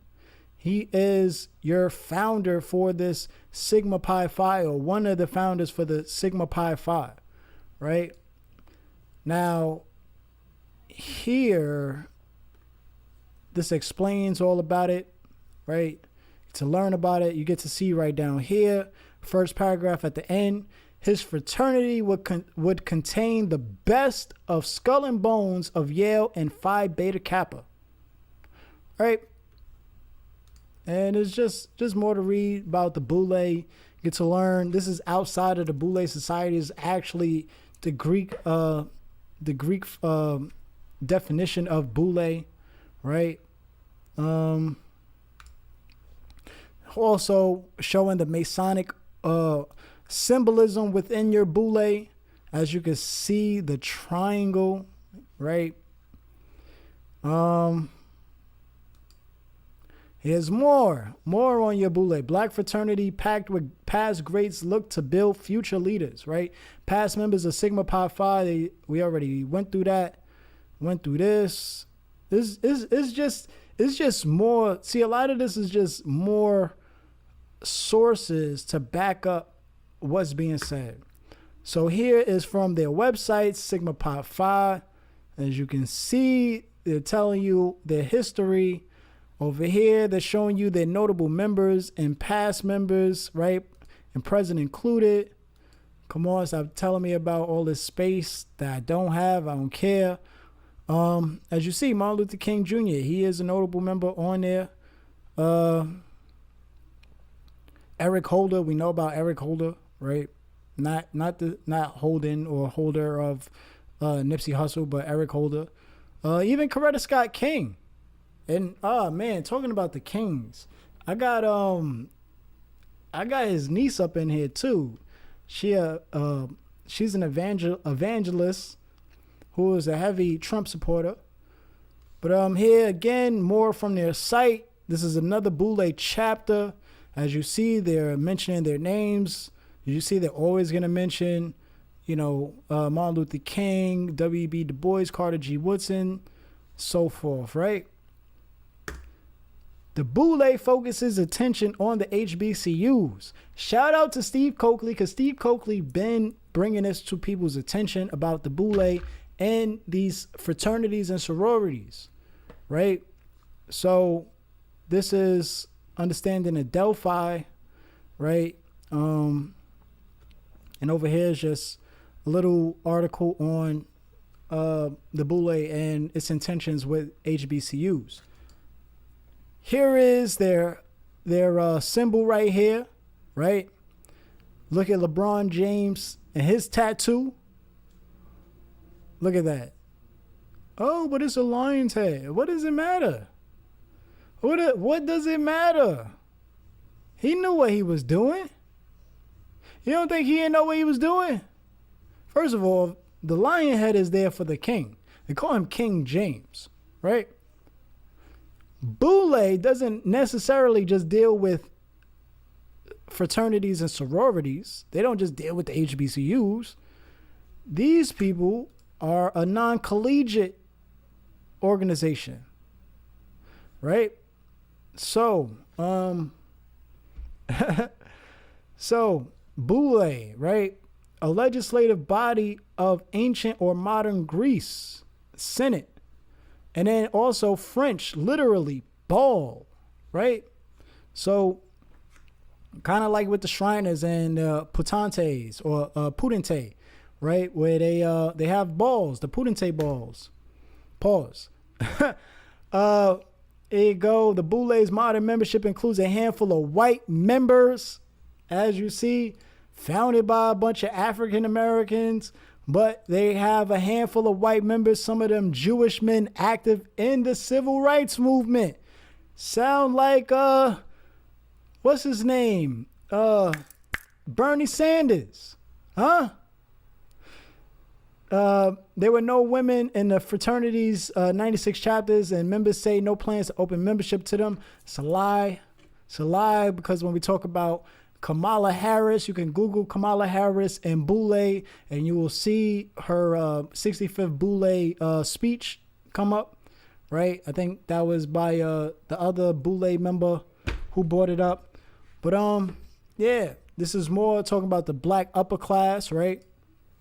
You can pause this and read it for yourself, because this is only going to just go into what I'm going to expound on, which is the Jack and Jills, the Lynx, Omega Psi Phi, as you see here. You see Alpha, Alpha Kappa Alpha, Alpha Phi Alpha, so forth, right?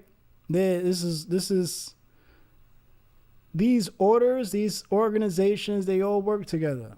They take oaths of secrecy. That's the oath of secrecy, to never tell that they work together. This is more on the black upper class. This is dealing with the New York Times article there.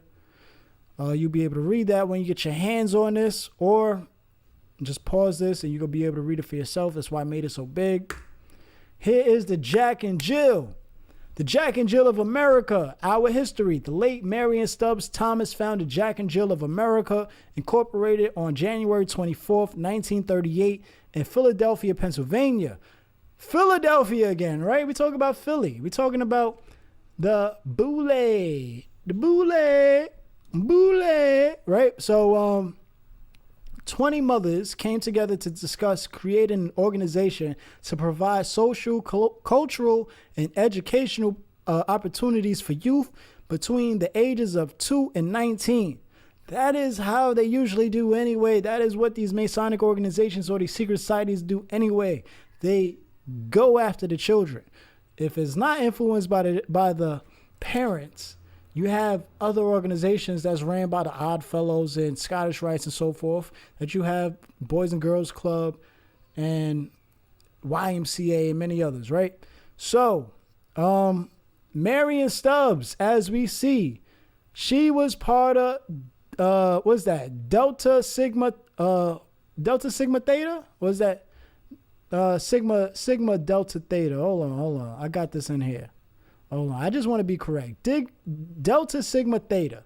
There we go. She was part of Delta Sigma Theta. Right? And here is the Lynx. This is Sarah Strickland Scott. You would say she's not part of any fraternity or sorority. Well, yes, she is. Look down here. She didn't join one in school, but she was an active member in the Jack and Jill.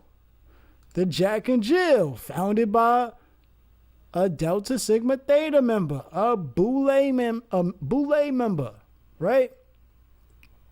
So, we're going to get more on the Boulé, but it is now reaching the 1.5 hour mark. So, I'm going to cut it right here. And we're going to come in for part 2. Stay tuned right now, because I'm doing part 2. I'm not going to wait like I usually do. So, be right back. Young Eli back again for History of Secret Societies Part 2. Hopefully, let's see, the volume is good. Young Eli back again for... Let's go. I'm not doing the whole intro, as you already know, like the last one for the History of Religion. It doesn't make sense because we doing parts and this is the same day. So, left off at Boulé Dick Gregory, right? So what was so interesting about Boule Dick Gregory is the fact that I couldn't add the clip in here because I don't think I have enough RAM for that. But there's a actually on my IG and my TikTok, Steve Coakley, because I can't remember the exact video, but Steve Coakley mentions how Dick Gregory came to one of his lectures and he spoke to Dick Gregory, and Dick Gregory told him that he would not break his oath, not even for his children. But he said, but if Steve Coakley was able to make him break his oath, he will free the minds of millions. So that also, you know, ties into this whole oath of secrecy shit. You know, it like backs it up a whole lot more, as they're not doing that. He said it could free the minds of millions, but he'll rather still not break his oath. Come on. That's serious right there. There's a lot of oath takers. I mean, all of the oath takers, technically, they all motherfucking, they're not breaking their shit. They gonna bullshit you all the way. Huh?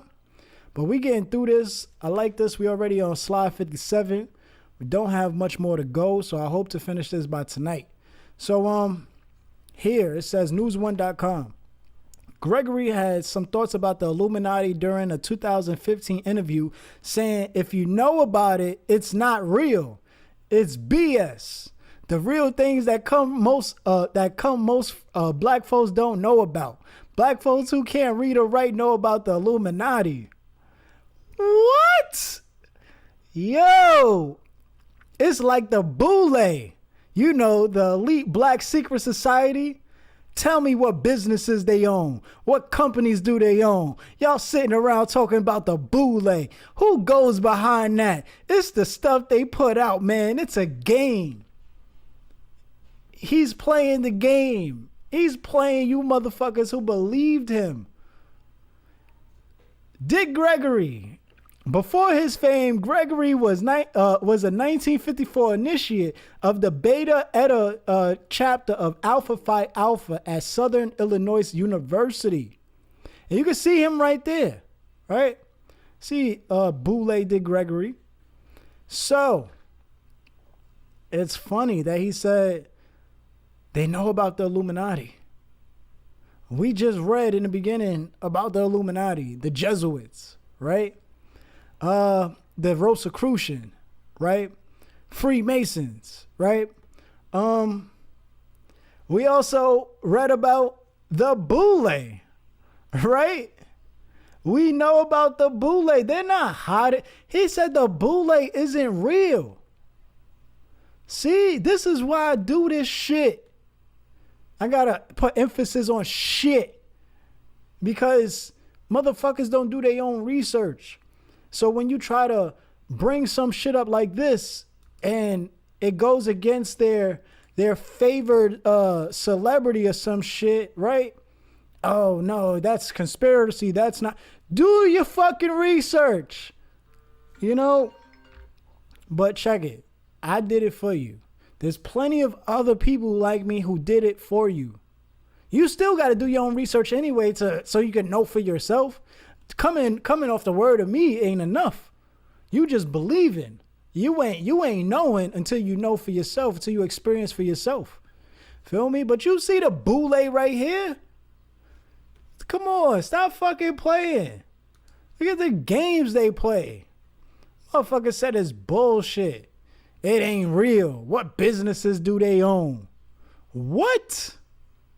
Man, listen, hold on. This somewhere up in here, they talk about how they don't even want to be known for what they do. Where is it? Let's see. Maybe it's not here.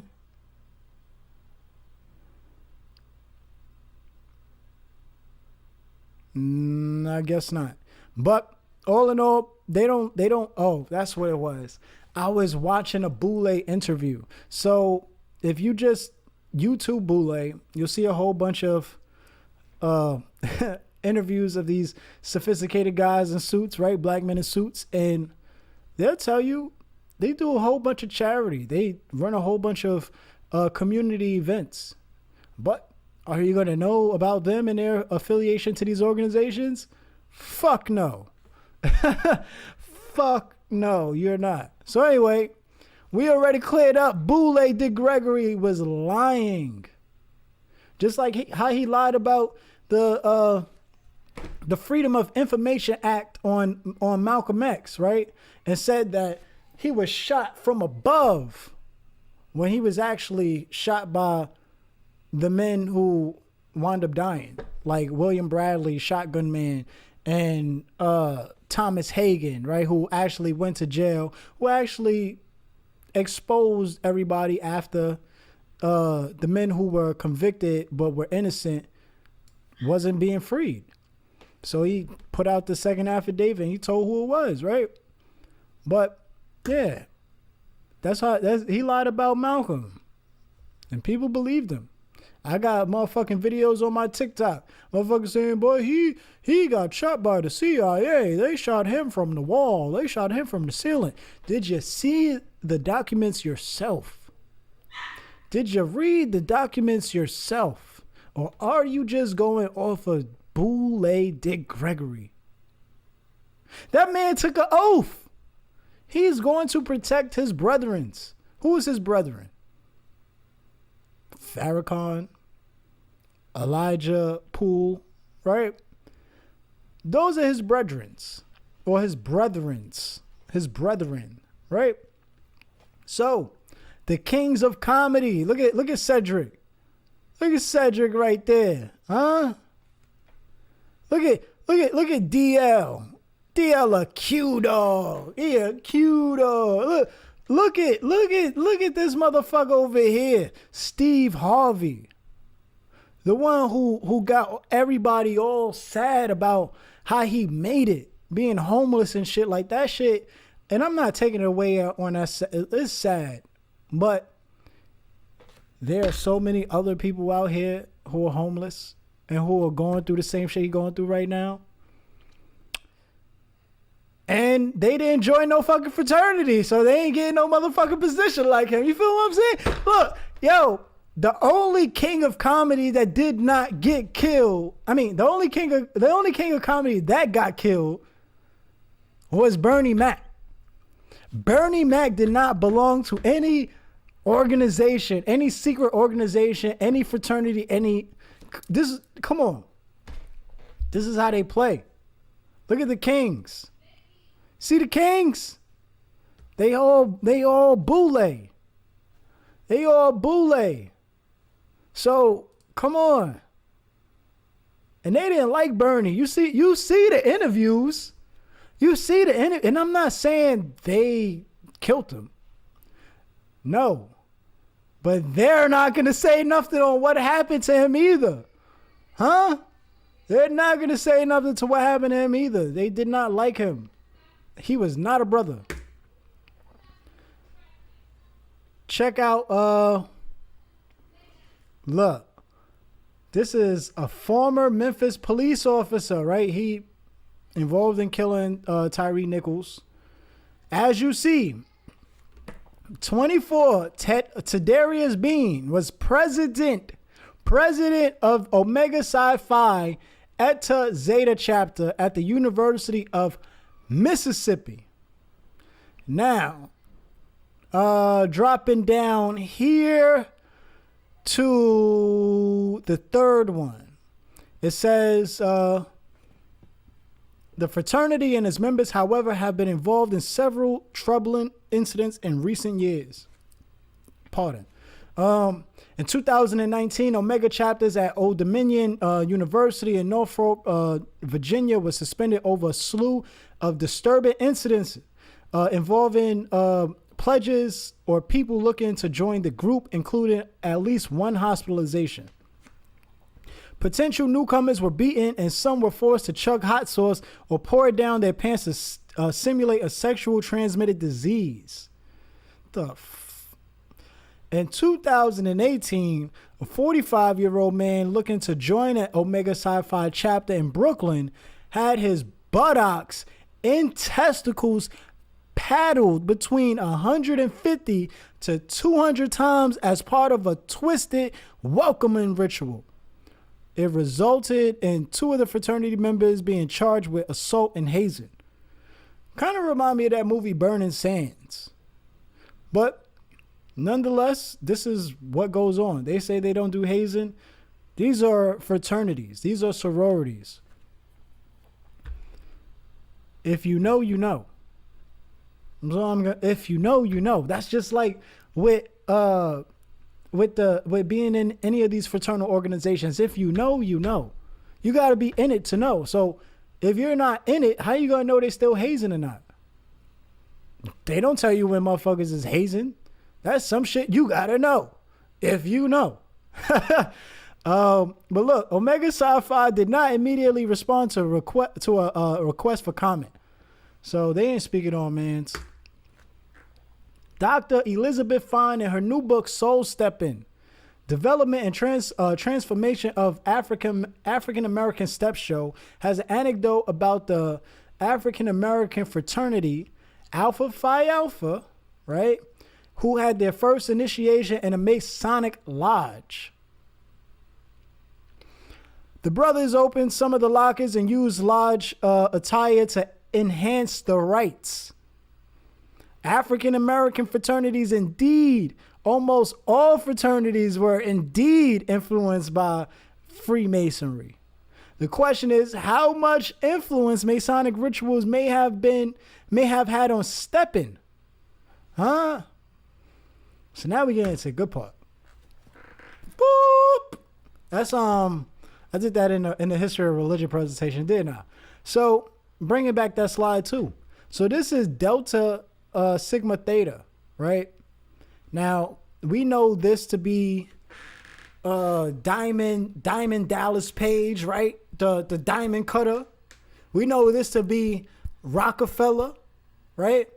But for those who don't know, this is also Delta Sigma Theta. Yeah, you see him. You see who is that? Aunt D, right? Aunt D and Angela Bassett. Look at Warren Buffett.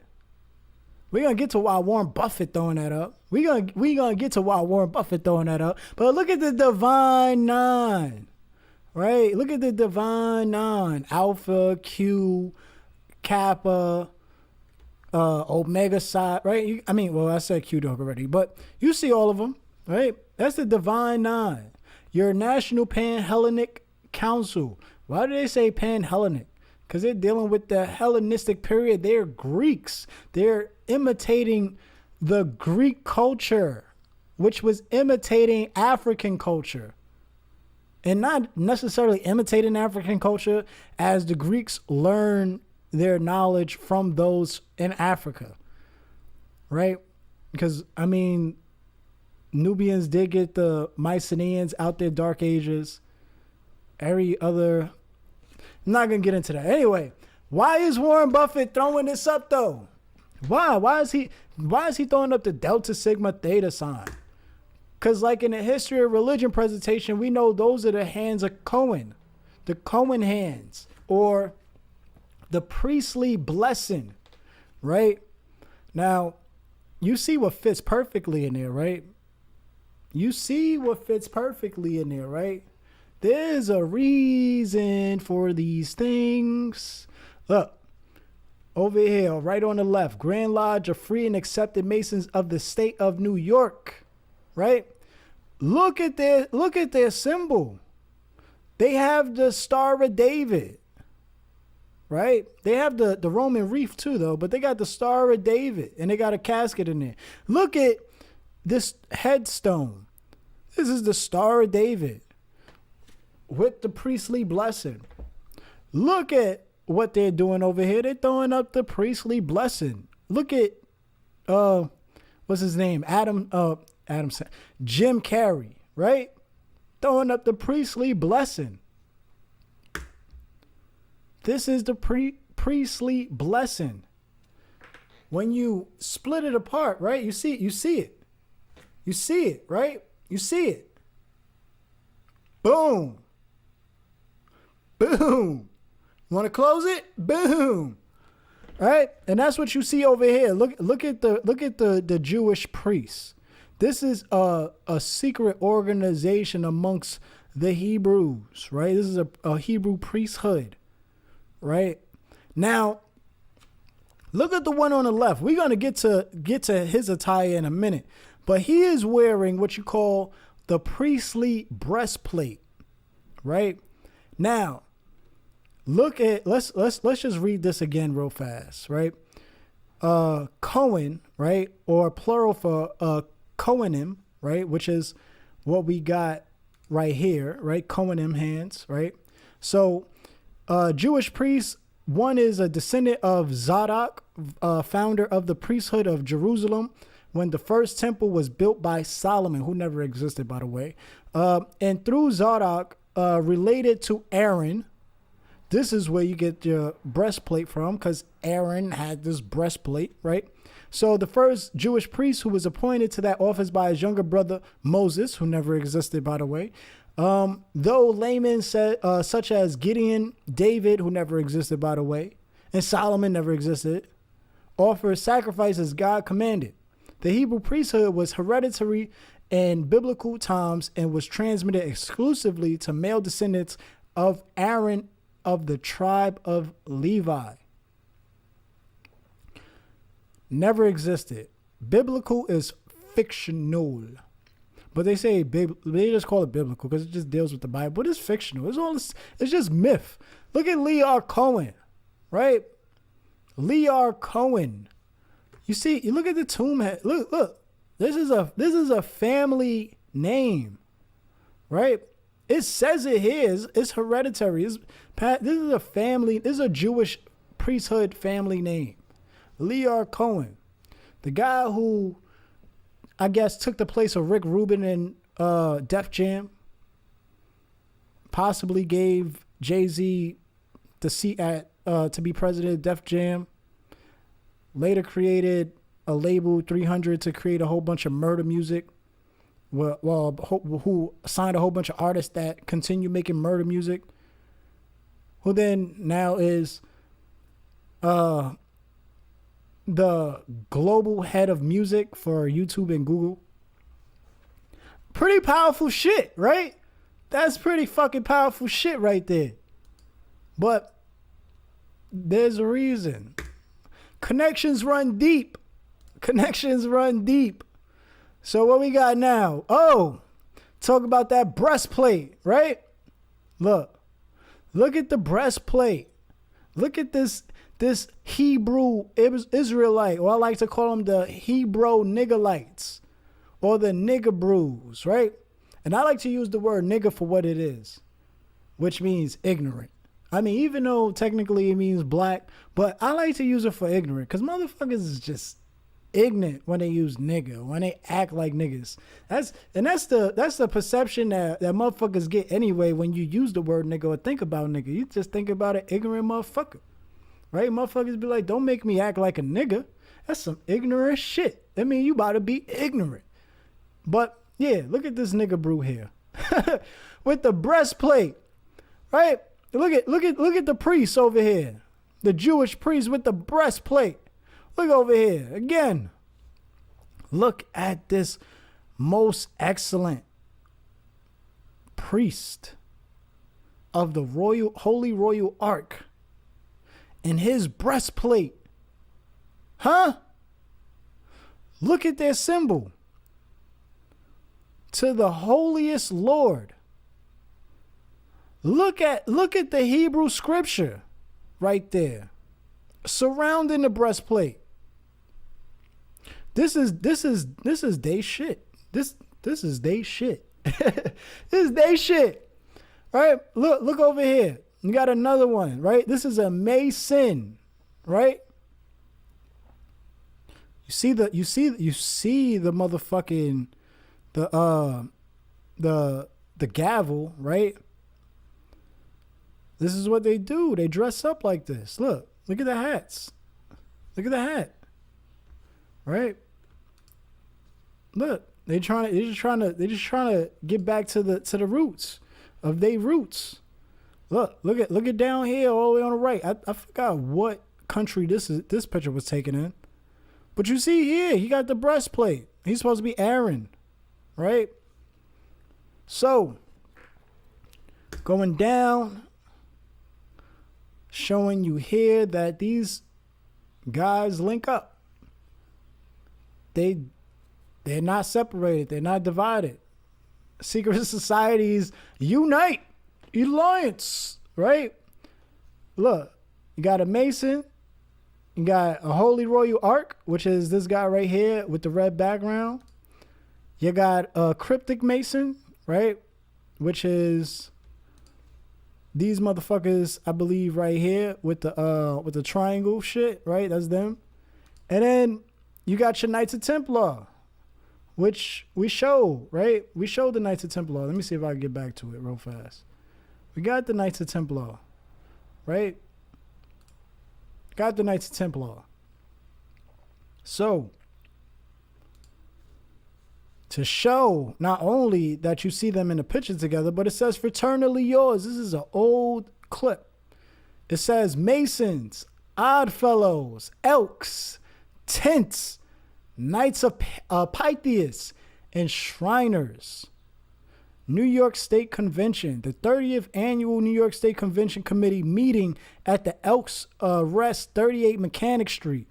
New Rochelle, under the leadership of Theodore Mills, General Chairman, was attended by Brother James Young, Grand Director for New York State Civil Liberties Department. His assistant from Queens, and the Grand Assistant Director of Economics, Henry T. Stucker, who authored the facilities of the New York Age and the promotion of the convention from a news angle. If you see this shit here, you can see these guys are in very big positions, right? So that's just to show you, though, they do link up. Don't let these motherfuckers confuse you. Use this as a reference. Don't let them confuse you saying they're divided, right? Some don't let black in, or they don't let this in. They are all connected under an oath at that. This is just more dealing with, actually, I think I had to delete this because I think I put this already up there. So delete that. Don't need that. This is now showing this with the Moors, right? Look at them hats. Look at that date. 18 what? And look at that. Look at the hats. Look at the Moors. Look at the Moors, right? See the Moors. They doing? What are they doing? They're proud Americans. So the reason why I showed this here is because I will be getting into a lot with well, not a lot, but I'll be showing Lincoln and a lot of his Masonic symbolism. But this is to clarify, Abraham Lincoln was not a Mason. Abraham Lincoln had best friends who were Masons, and he also had connections to Masonry. So here it says, when hopes for abolishing slavery, you're going to learn something here if you didn't know.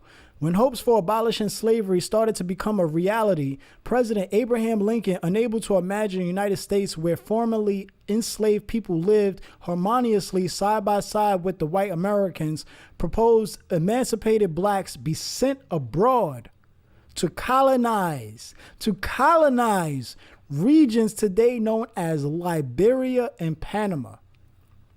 And you can look at the flags of Liberia and Panama and tell me if they were colonized by America or not. So in an attempt to push this plan forward, in 1862, Lincoln invited a delegation of 5 free black men. We spoke about before this whole Civil War and shit. In order to be free as an African descent, you had to be a Freemason. He invited a delegation of 5 free black men, 4 of which were members of the Prince Hall Lodges, to meet with him at the Capitol and discuss the colonization of Panama. Right? Now, luckily, right here, if you drop down, it says the five-man delegation rejected the idea and Lincoln abandoned his plan. Right? So that's what happened. You could read that on your own if you want. But that's here just to let you know he did have some Masonic ties. Why would he, if he didn't, why would he set a meeting with 5 free men and 4 of them come from Masonic lodges? That's not coincidence, right? The idea of organizing, look, in red, the idea of organizing in any and all ways was appealing to free African Americans, whether it was church-based or Masonic-based. Church-based meaning the Free African Society, Masonic-based meaning Prince Hall Freemasons. Now, here is your father bogus Freemasonry.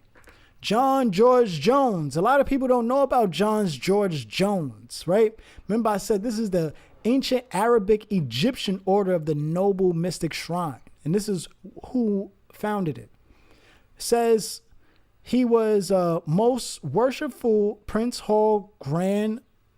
Most worshipful Prince Hall Grand Lodge of Illinois, initiated, passed, and raised in John Jones Lodge number 7, lodge named after his uncle. He was a Grand Secretary 1873 and 1874, Deputy Grand Master in 1875, Lieutenant Grand Commander of United Supreme Council Ancient and Accepted Scottish Rite of Freemasonry for the Southern and Western Masonic jurisdiction of the U.S. and Canada. And we spoke about that because that is this place here. He was a member of this place here, right? Who I said the influence of the KKK, Albert Pike, is the founder of. So, founder of the Imperial Council of Prince Hall Shriners, June 3rd, 1893. Now, if you don't know about this man, John George Jones was a lawyer. So, as you see here, Richard Pryor was a Shriner. If you don't know about Shriners, in order to be a Shriner, you had to be a Mason.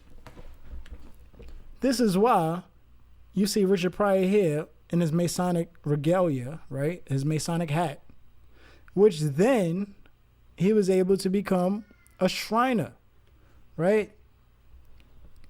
Same for John George Jones, right? John George Jones was part of a Masonic lodge in Illinois, the Grand Lodge of Illinois, by the way. Sorry, and then he started the Shriners, right? And this was after he became Lieutenant Grand Commander, right, of the Mother Supreme Council. And if you know about the Mother Supreme Council, a lot of Scottish rites become Shriners. But maybe at that time, the Euro-American Shriners wasn't allowing any African descent in. So he created his own. Nonetheless, the motherfuckers is shaking hands today. Dr. Ben.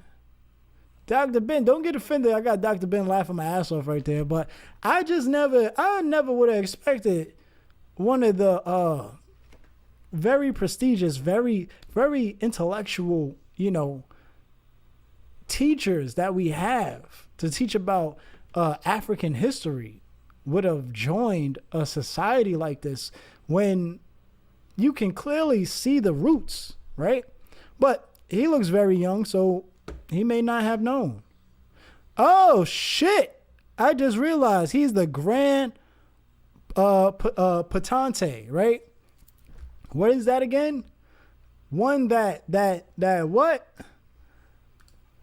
A person so powerful that he or she doesn't have to follow the rules that govern everyone else? Yeah, that's what he is. That's what it says right there. So this is the Odd Fellows, right? This is the Odd Fellows. We spoke about Albert Pike being a member of the Odd Fellows. Now, the Odd Fellows also allowed African Americans in, or African descent. this is why you also see this old picture of these Africans in their Masonic regalia. And as you can see, the Odd Fellows pins, right? They're the Odd Fellows. They're part of the Odd Fellow Society. Odd Fellow Society was founded by a whole bunch of orphans, by the way, and they take big part in orphanages, and if I'm not mistaken, the what is that?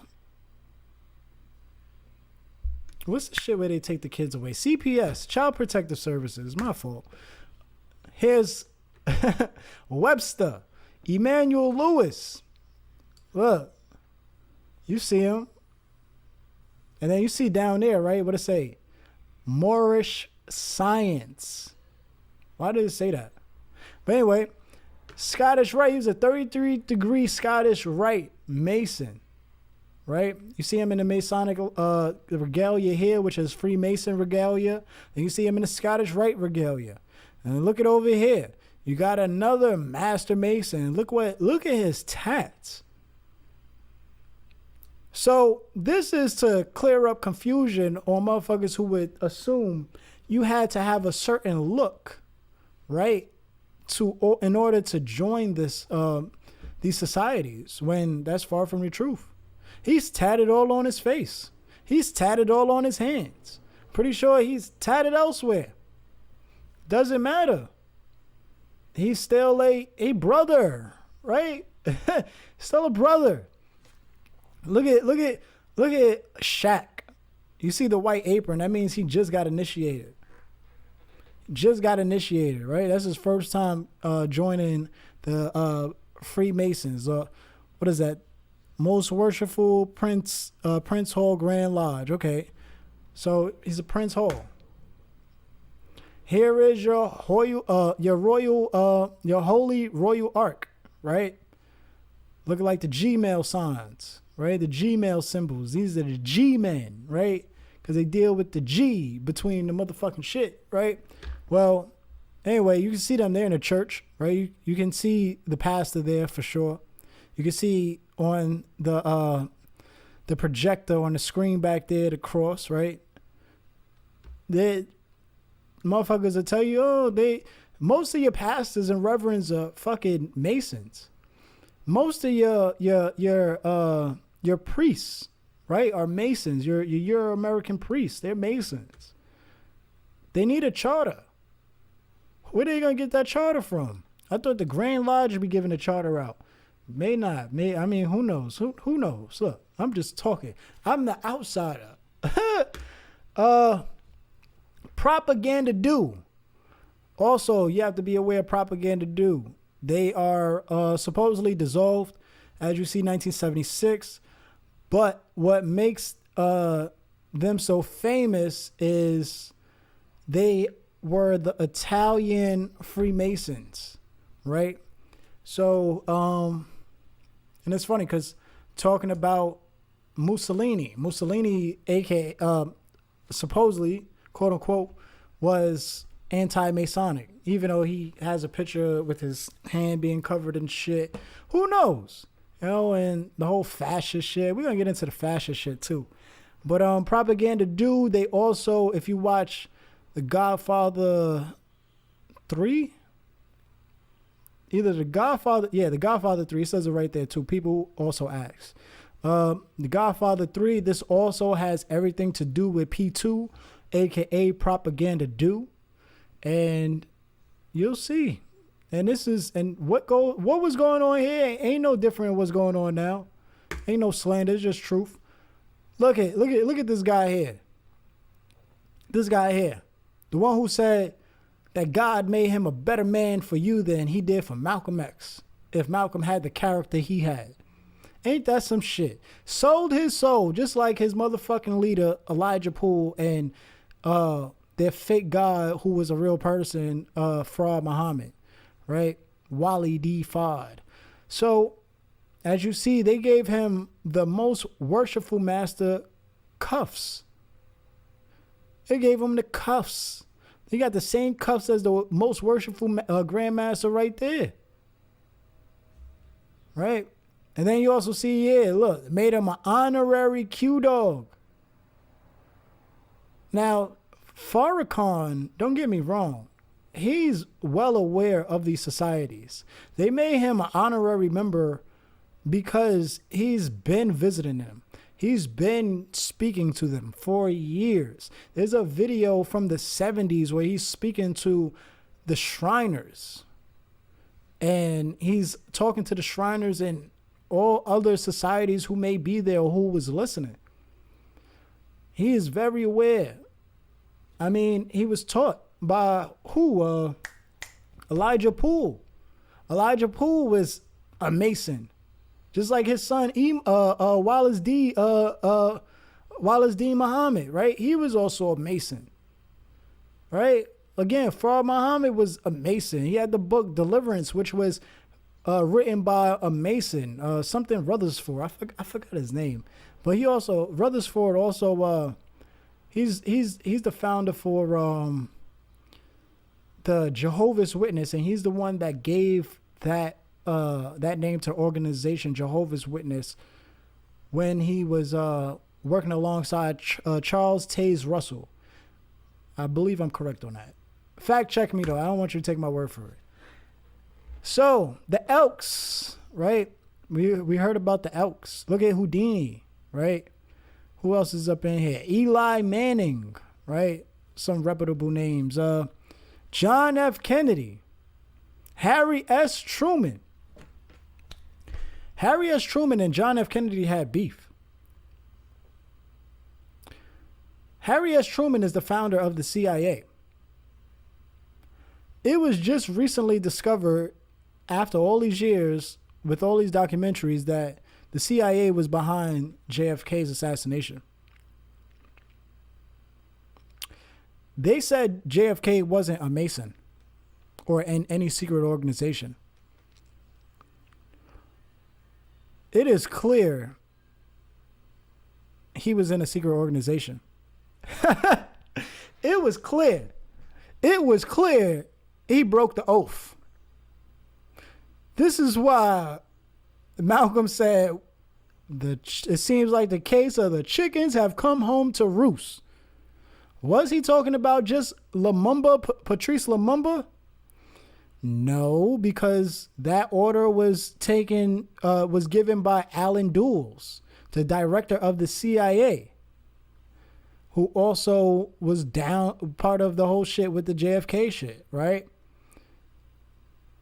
JFK joined an organization, and as we know him best. He was exposing the organization, right? He was in it. He just didn't take the motherfucking oath serious. This is why motherfuckers take that shit so serious. And like Dick Gregory said, he ain't breaking his oath for his kids. Because you got examples like JFK. Motherfuckers who being martyrized because what?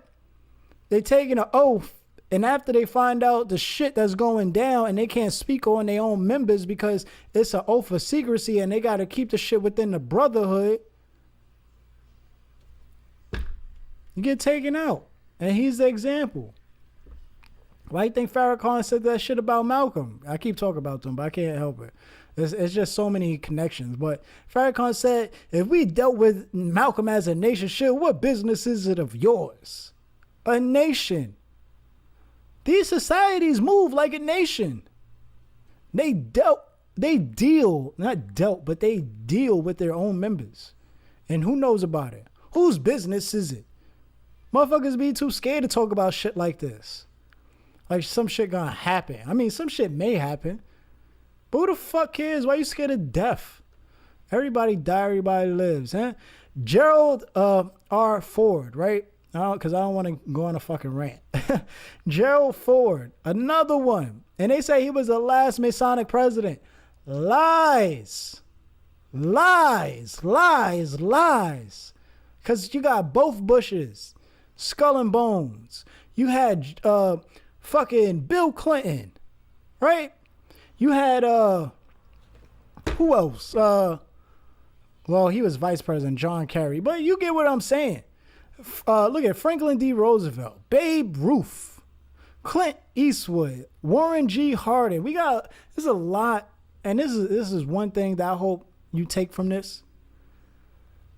A lot of influential people, or not a lot, but basically the influential people that help shape society, motivate and encourage people, all were down with these societies. So they're not pushing our face because of what they've done. They're pushing our face because the people that are pushing it in our face are part of their society. We know America was founded by Freemasons. So why wouldn't all of our holidays deal with Masonic shit? Why wouldn't all the motherfuckers who run the shit be part of these organizations? Right? Same for Britain and everywhere else, right? So this is the Elks, the Benevolent Protective Order of the Elks. So it says the Elks, the BPOE, are relatively young fraternity in that they don't trace their beginnings to any ancient or noble guilds.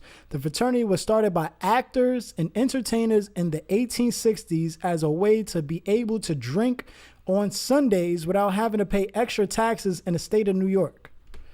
Although the group originally called themselves the Jolly Corks, in 1868 they decided to form a proper fraternal order with the emphasis on benevolence and charity. They chose to be Elks because they believe them to be distinctly American animals. Their emblem is an elk imposed over a clock tolling the 11th hour, and this is the hour Elks pause to give remembrance to their absent brothers. Called bullshit on that one. I forgot the actual reason for that time, but with that being said, you see it says actors and entertainers, but we know also presidents, right? Presidents, entertainer, sports, president, entertainment, business, right? Going to the CIA, right? Harry S. Truman. But let's go down the line. Founder of the FBI, J. Edgar Hoover, right? Was what? A Shriner. Harry S. Truman. His brethren, a Shriner. Harry S. Truman again, founded the CIA. So you got two government agencies who not only founded by Shriners or founded by secret organizations, but these organizations, these government agencies were created to keep only a group of people under control. I'm not gonna talk about the Ghetto Informant Program. I'm not gonna talk about COINTELPRO. I'm not gonna talk about none of that. I'm gonna leave that alone for another time. But here's Earl Warren. Earl Warren is best known for the integration of the educational system. He is not known for creating qualified immunity, though. He is known for it, but he doesn't get the shine, I would say. He gets the credit, but he doesn't get the shine. When we talk about qualified immunity, they don't talk about this motherfucker who not only integrated the schools, which was for a reason, right? That's why they had also Boule, MLK, they convinced him to be down with it or tricked him to get down with it, right? So, yeah, qualified immunity is what's been destroying my people ever since, right? I mean, before it was too, but it's just the new Jim Crow. All this means is what? It lets cops avoid accountability. Is it just cops? No.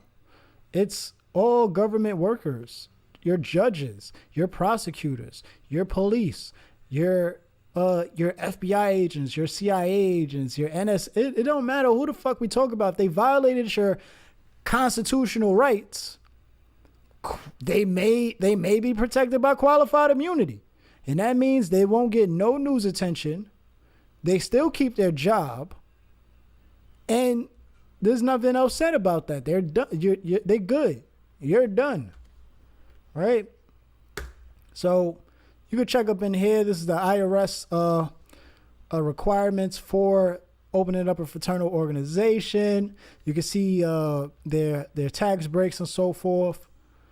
Now here is George Floyd, right? George Floyd, which was also weird. As you see there in that letter, that letter behind him, we already seen that's the National Pan Hellenic Council, right? The Boule.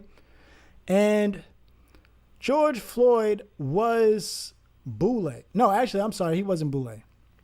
George Floyd had a Scottish Rite bird on his chest. Right. He also did pornography tape. It was so much. He even died around the block from a Masonic lodge. They even had his burial around a Masonic lodge. It was kind of weird. But anyway, if you see this, the letter, right, from the Grand Master of the Most Worshipful Prince Hall Grand Lodge of Alabama, writing about George Floyd, and they want his death to have so much attention. Same for the Boule, right? In response to the police killings of George Floyd, I know I'm going backwards, but we on the left now.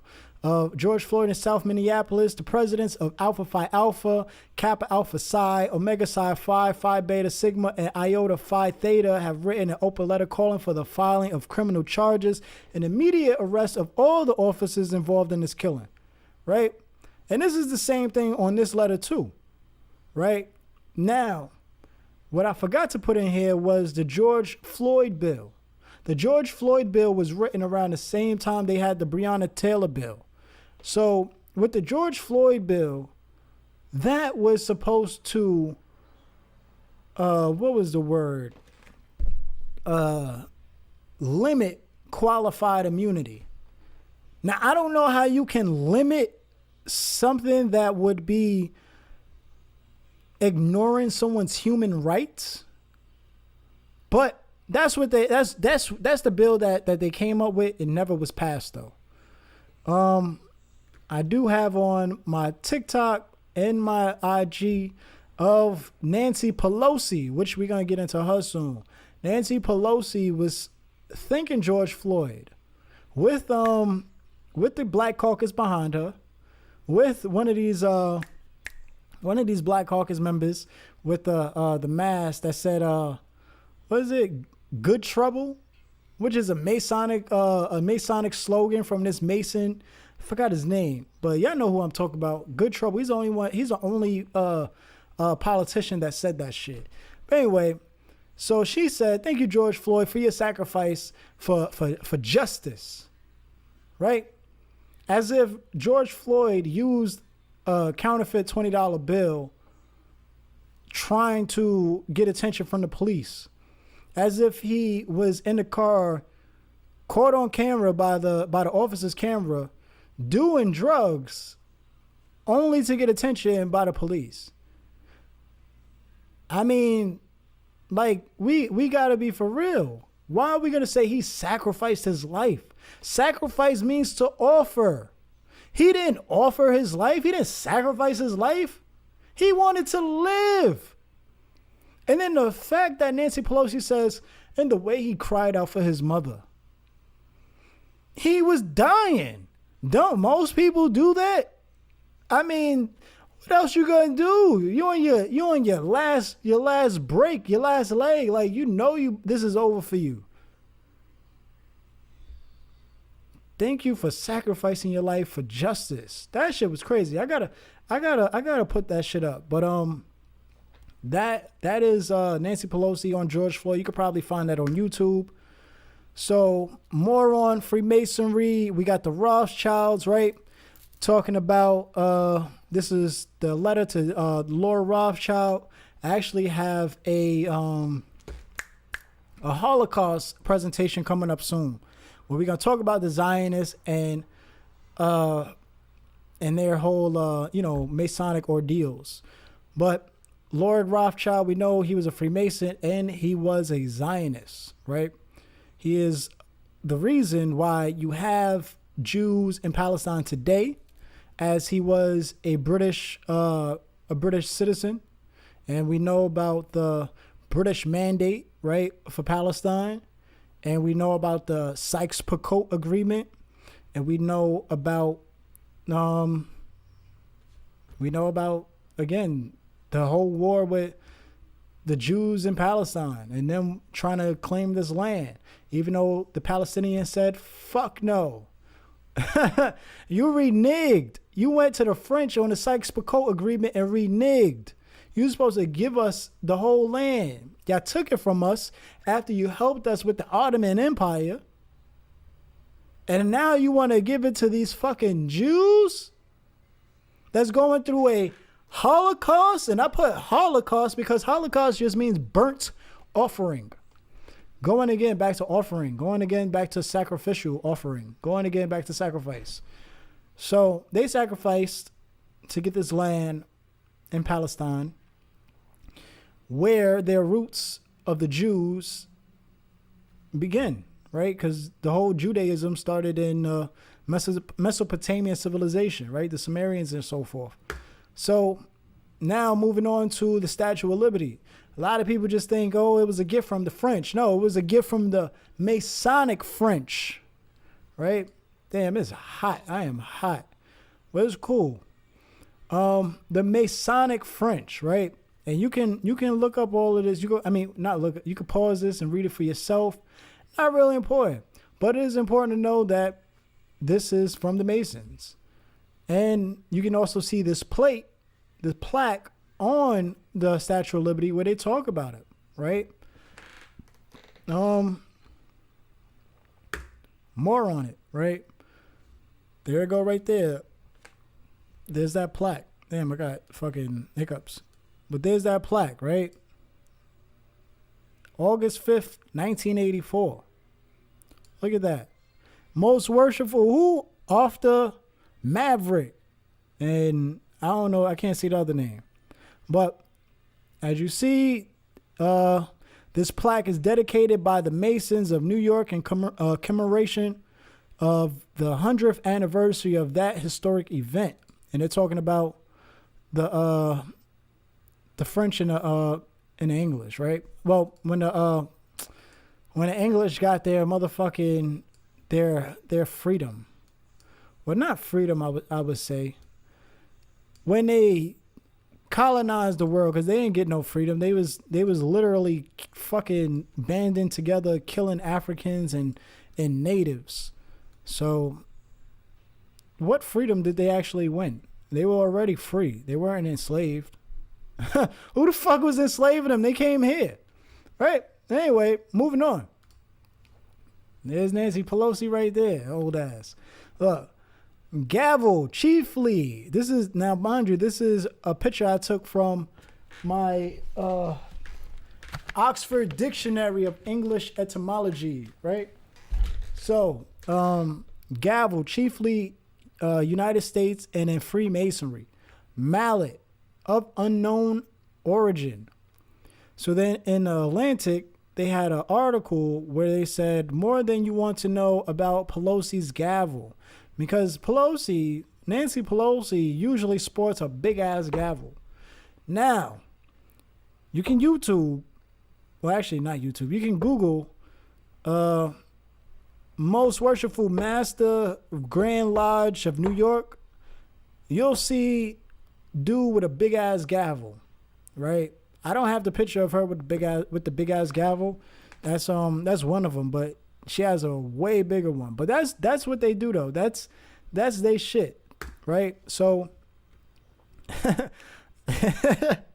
yo, the sash always kills me because, she be fucking with the Black Caucus. But yeah, I think I forgot what they was doing that for. But Masonic gavel meaning, right?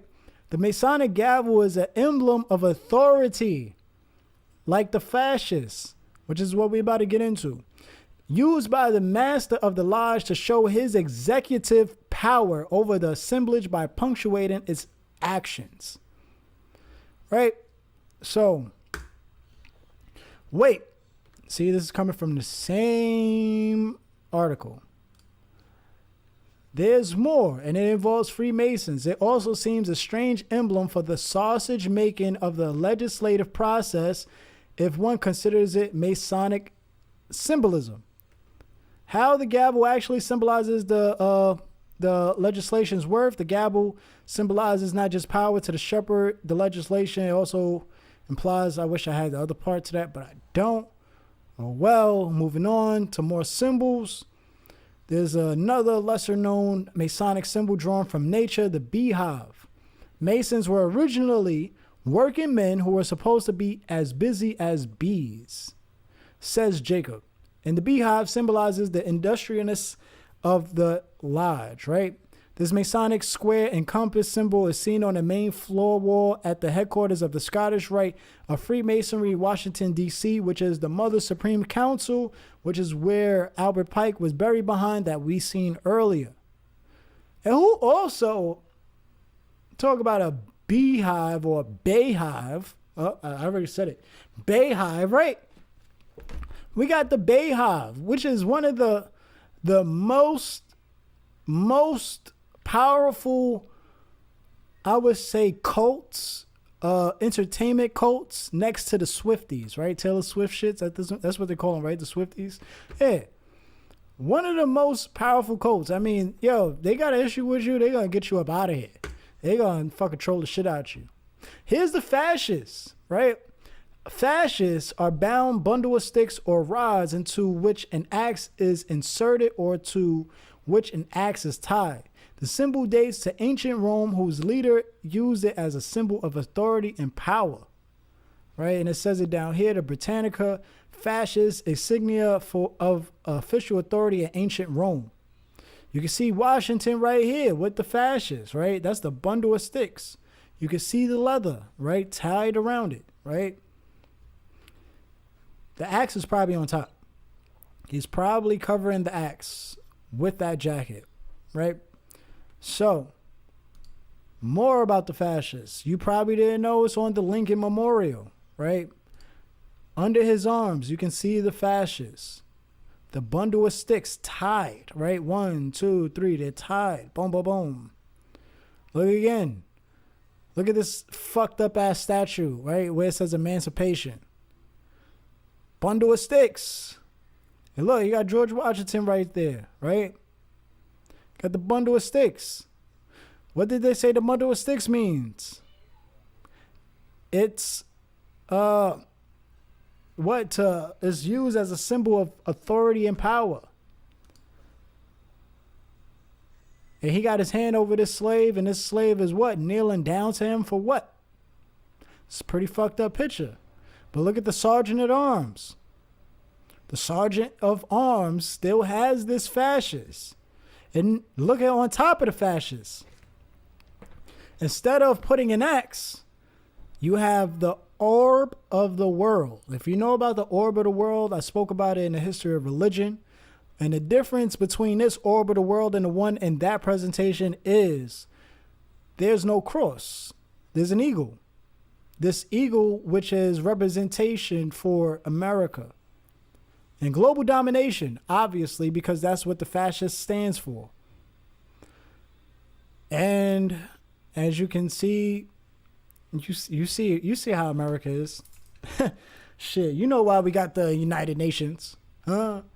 So motherfucking the America could be up in there with the same fucking power as the British, right? Because the British started the League of Nations. Let me not get into that. Look over here though. This is the Capitol.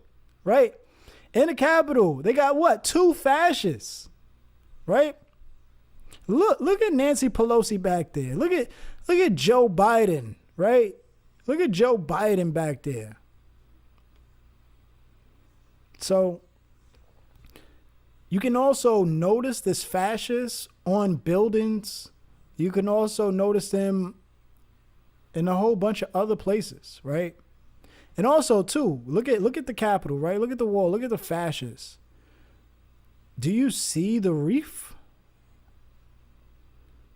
Going right back to Rome, right? And it's funny because it says here, the fascist is an Italian symbol that had its origin in Etruscan civilization. If you know about the Etruscans, they're the predecessors of the Romans, right? So, again, These motherfuckers is putting it in your face that this is not a democracy. They're running you, and you're giving them power by participating in your votes. And you're giving your power to who? Motherfucking Masonic people. As I mean, we know what the fuck is this whole presentation about? Look, Queen Elizabeth. Who that? I think I showed this and also at the last presentation too, History of Religion. There you go, Haile Selassie. They always wondered, why does Haile Selassie and Queen Elizabeth, why they always linking up? Well, look at her and her chivalric regalia, right? That is the Order of the Garter. Look at that badge right there, that star right there that I'm circling. That is the Order of the Garter, right? That's her shit, right? This is the Order of the Garter. This is the Order of the Garter. If you don't know, Haile Selassie was the first African descent to be part of the Order of the Garter. Was he assassinated? Next, we have, I believe he's also part of the Templars. But there you go though. This was very intriguing to me as the East India Company, right? As you see, they got the House of Rhodes, if you know about Cecil Rhodes. And also the Rockefellers. Oh man. Cecil Rhodes is a motherfucker. But anyway, Cecil Rhodes, you got the Oppenheimers. If you know about the Oppenheimers, they're still controlling South Africa right now. You got the House of Jardine, right? In Matheson. You got the House of Enchampes. You got the House of Sassoon, right? You see, that's the Indian family, right? You got the House of Rothschild, right? You got the House of Rockefeller. This is your East India Company. If you don't know about the East India Company, I suggest you look into it because the East India Company is the same partners that did a partnership with King James and his Virginia Company of London, who ventured and did this whole transatlantic slave trade, right? Moving on. More shrining. Look at what's his name? Reverend Jesse Jackson, the motherfucker who stole the Rainbow Coalition organization from Fred Hampton. Rest in live in power, Fred Hampton, right? But as you see, you can't be a Shriner without being a Mason first. It's not possible. They're not doing it. Reverend Jesse Jackson is a 33-degree Prince Hall Freemason, right? He was made a Master Mason in 1987. So, if you also didn't know, he was in the entourage of Martin Luther King. Martin Luther King, who is a Boule member. Also in that group where Martin Luther King and Jesse Jackson was Freemason Reverend Billy Kyle, right? Now, going into the Shriners. It's great to be a Shriner. Let us tell you why. Why is it great to be a Shriner? Why? So, 150 years of fun and fellowship. You can read this for yourself. I'm not reading it, but this is talking about the group of Masons who met up. And, yeah, you can read all that. Walter Fleming, all of them. I had them in here. I think I took them out. They wasn't really important. It's just, again, you can read all this shit for yourself. So this is also here. This is talking about the Shriners and the Ringling Brothers and how Shriners got into this whole circus thing, right? Because we'll get into, you'll see Shriners doing the circus shit. They have the little cars and everything. Look at here. Look at the Patente, right? This is we read who that is, right? He's so powerful that he doesn't fall under the laws that govern everyone else. Look at the sprinkle. Look at the sprinkle. Look at the Asian right there though. You see, you can come from any background. It doesn't matter. There's no discrimination. It's only confusion when they tell you there's discrimination. There's discrimination in some. I'm not going to say in none, but there's discrimination in some. But that doesn't take away the fact, doesn't negate from there are others that allow it. And there are others who have very influential people that belong to it where they're all together. So Shriners invade Tampa. You can see, like I showed you, I told you the small cars. They got the small cars right there. They doing a whole parade for the people. Get the people all hype. Daughters of Isis. The Daughters of Isis are the female auxiliary to the ancient Egyptian Arabic order, the Noble Mystic Shrine, the Prince Hall affiliated Shriners. They were founded in 1910. You can look up more about them. They're the ones that wear all white. So the brothers wear all red. The women wear all white, right? Now, this is Beyonce's music video. Look what we got right here. Here we got. We got a more. We got a more, right? Now, are Moors Putentes? No, but that's probably why they join this shit, because they think after they get this knowledge, right, that a lot of Shriners learn, because we're going to go to it real fast. They're so powerful that he or she doesn't have to follow the rules that govern everyone else, right? That's why they join it. They think that they join this shit, they're going to get a ID that tells them that they're part of the Moorish Science Temple of America. They don't got to use their regular ID no more, their driver's license. And they can drive with that shit. They don't need a driver's license. You get pulled over, you say, I'm traveling. I'm not driving. I'm not conducting business. They're going to have you breaking laws, right? But they're going to think, again, you're so powerful that you don't have to adhere to the laws that govern everyone else. They're going to think you're a Putente. Like this motherfucker right here, the Putente, right? Well, even I'm pretty sure you're a motherfucking Putente. But this is Deuce Muhammad. Deuce Muhammad was the inspiration and probably teacher for Noble Drew Ali, or Timothy Drew, right? Now, I got here Fraud Muhammad or Fraud Wallace, but it's probably not him. I just put that there just because that guy kind of sticks out, right? Look, kind of stick out. And I mean, around this time, Wallace would have been pretty young. But, yeah, so anyway, Nation of Islam, Wallace didn't start that shit until the passing of Noble Drew Ali, if I'm not mistaken. Right? Am I mistaken? I'm probably not mistaken. If I'm mistaken, correct me. So, Freemasonry and Moorish science, right? You can read that for yourself. You can also, this is why I leave the sources. Because like I said, unlike every other presentation that I've seen on the internet, they don't like to leave the sources. They don't want you doing your own research, I guess, or I don't know. Some people just want to be the source. I don't want to be the source. I want to be the motherfucker that encourage you to fucking think for yourself and do your own fucking research. So, Freemasonry and the Moorish science, right? You can look in that. Then it says the Mahometans, right, will try to convert Negroes. Dr. Abdul Hamid Suleiman, which is along with Deuce Muhammad, is the reason why you got a Noble Drew Ali. Is the reason. He's the reason why he's a noble. Before he became, after he was Timothy, right?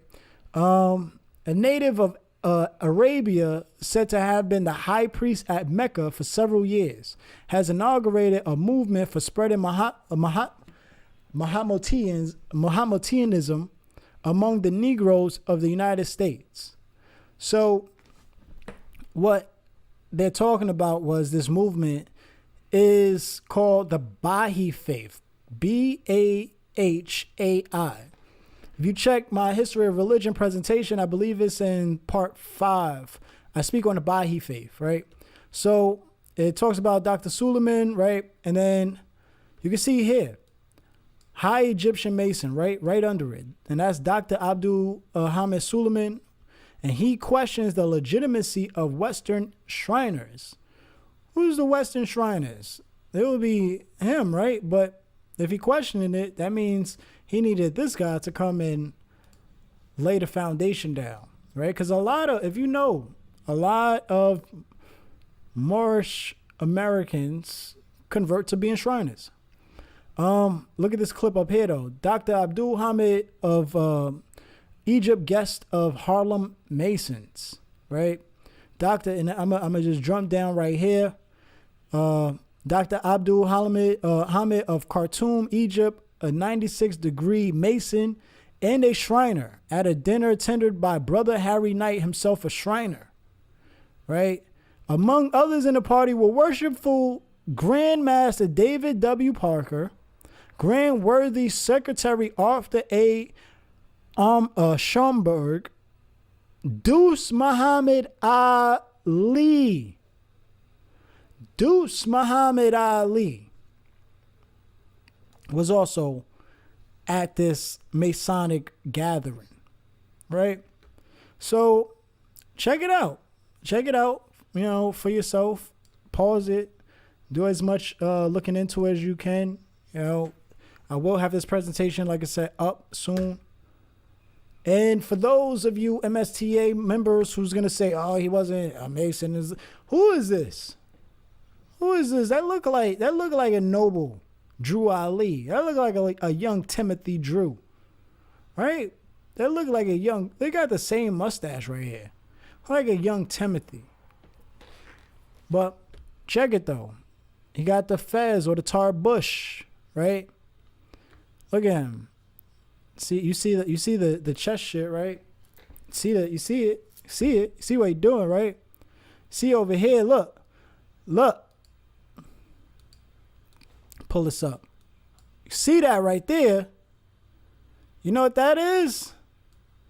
That is a Master Mason. It's a Master Mason symbol. If it's not, correct me. But that's a Master Mason symbol. I know what it is because we already had pictures showing most motherfuckers wearing that. Right? Look at his hand on the book. That's what they do. Kind of resembles Benjamin Franklin, right? Look at one of his old students, Elijah Poole. Well, they said Elijah Poole Bey. That is the rumor amongst the Moorish Science Temple of America. In this clip right above, it says Drew Ali laid to rest. Hundreds of Chicagoans attended the funeral last week of Noble Drew Ali, founder of the Moorish Temple, who died at his home after a long illness. So services were held from the Pythian Temple, and the prophet was buried at Bor Oak Cemetery. Right? Aaron Payne Ali, wearing white gloves at the left, becomes the new head of the society. Now, I'm going to have to look into Aaron Payne Ali. I didn't do that before. But you see the Pythian Temple, right? The Pythian Temple. Let me just bookmark this real fast.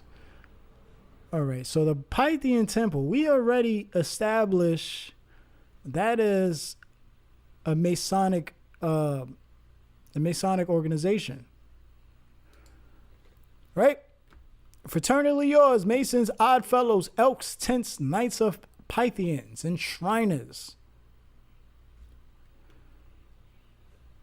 What more can I say? What more can I do? Yo, real shit. Look at this shit. Look how they program you. Right? Look at that movie. This is the movie with who this? Sidney Poitier, right? Look at Bill Cosby, Boulay member. Look, they got the movie The Skulls for the Skull and Bones, right? We can even talk about high school days, right? I think that's what it's called with School Days, is it? With Spike Lee. Then you got Burning Sands. Then you got what other movie? Stomp the Yard. I mean, there's a lot of them to encourage you to join these fraternities, sororities, fraternal orders, and so forth. Look at this guy. So I had a screenshot of this. It says, he does not belong to our lodge. Although we will welcome him with open arms, he is related to members of our lodge. He is related to members. Members. But what are we not going to act like? We're not going to act like Ashton Kutcher is not a Scientologist. We're not going to act like she is also not a Scientologist. Right? I got Scientology up in here. I got the connections to the Hermetic Order of the Golden Dawn, Aleister Crowley, the teacher of L. Ron Hubbard and Jack Parsons. Right? We're not gonna act like Scientology ain't an offshoot of these fucking this society, or the Freemasons at least. Look, this is a whole different picture, different shirt. This man is wearing the same hat. Sporting it for what? Join it. That's what they do. These are what you call auto-suggestions, you know? It's like Coke and Pepsi. You know, like fucking Cheetos or Lay's, some shit. You know, they're just gonna have some shit to program, so when you see it, you may want to fuck with it. Whoopi Goldberg. She was on The View, sporting it. It's okay. It's okay. Join the Freemasons, right? We cool. Yeah, join it. Join it. Take that oath of secrecy. And look, Reverend Al Sharpton. There's so many people want to be like Reverend Al Sharpton. He was also a Mason. Look, this is his initiation right here. You see the fucking white apron. And we going into more. Look. You see what I did, right? See what I did. Talk about celebrities. We're talking about celebrities. Who this? Al Green? Wait, yeah, right there, right? Al Green? Let's Stay Together? Huh? Thurgood Marshall? I got a presentation coming up on Chadwick Boseman too. You know, he played Thurgood Marshall. What was weird about his death was not only was he Boule, but he died on the day of the official day of Jackie Robinson Day. He died on the official day of Jackie Robinson Day, which he also played in the movie 42 as Jackie Robinson. He also died on the birthday of Jack Kirby. Jack Kirby, who is the co-founder with Stan Lee of the Black Panther comic. Nah, you know what? Anyway, look at these other famous Masons, right? You got Shaq up there. You got the guy that they said founded Alaska. You got Reverend Al Sharpton. You got all of these guys, right? You see them. You see them all here. Take a picture. Is that Sugar Ray Leonard? Look, take a picture. Pause this shit. Right? This is what we got this here for. Look. Use it as evidence. Right? Let these motherfuckers know. Y'all got everybody. Y'all got everybody who is technically a somebody in the society that praises celebrities. That's why they call celebrities, because they're celebrated. And here's another picture just to show that there's no discrimination. There's no discrimination. You see how old they are? You see how old they are? You know they've been in that motherfucker for a minute. Look, what discrimination? They are brethren. Look at this guy here. Huh? We were talking about the chivalric order, right? But he's a prince. He's a Freemason. Fuck a chivalric order. And not saying fuck a chivalric order. Like, I don't care about a chivalric order, but I'm saying like, chivalric order don't matter to him because he's a Freemason. This is new information here for me, though. Battle rapper Math Hoffa, new member of the most worshipful Prince Hall Grand Lodge in New York City. Huh? And as you see, he got the white apron like Al Sharpton, right? He got the white apron. He was initiated. Damn, did I? Please say I put it in here. Ooh, no, I didn't. I gotta do that. I gotta do that right. Actually, I'm gonna do that right now. I'm gonna do that right now. Let's do a quick edit. Oh, actually, no, I don't. I forgot I got it in here. Anyway, I kind of got confused because I thought I had the image right after. But I see what I did. So, Math Hoffa, right? Like I said, battle rapper. We talk about music, hip hop, right? I'm pretty sure he's not going to come out and tell anybody that he's a Mason.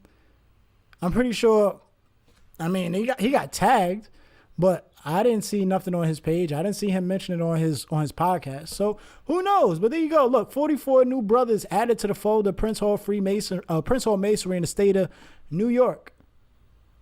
Now, that guy in the middle is the guy who I was talking about with the big ass fucking gavel when you do your Google. Now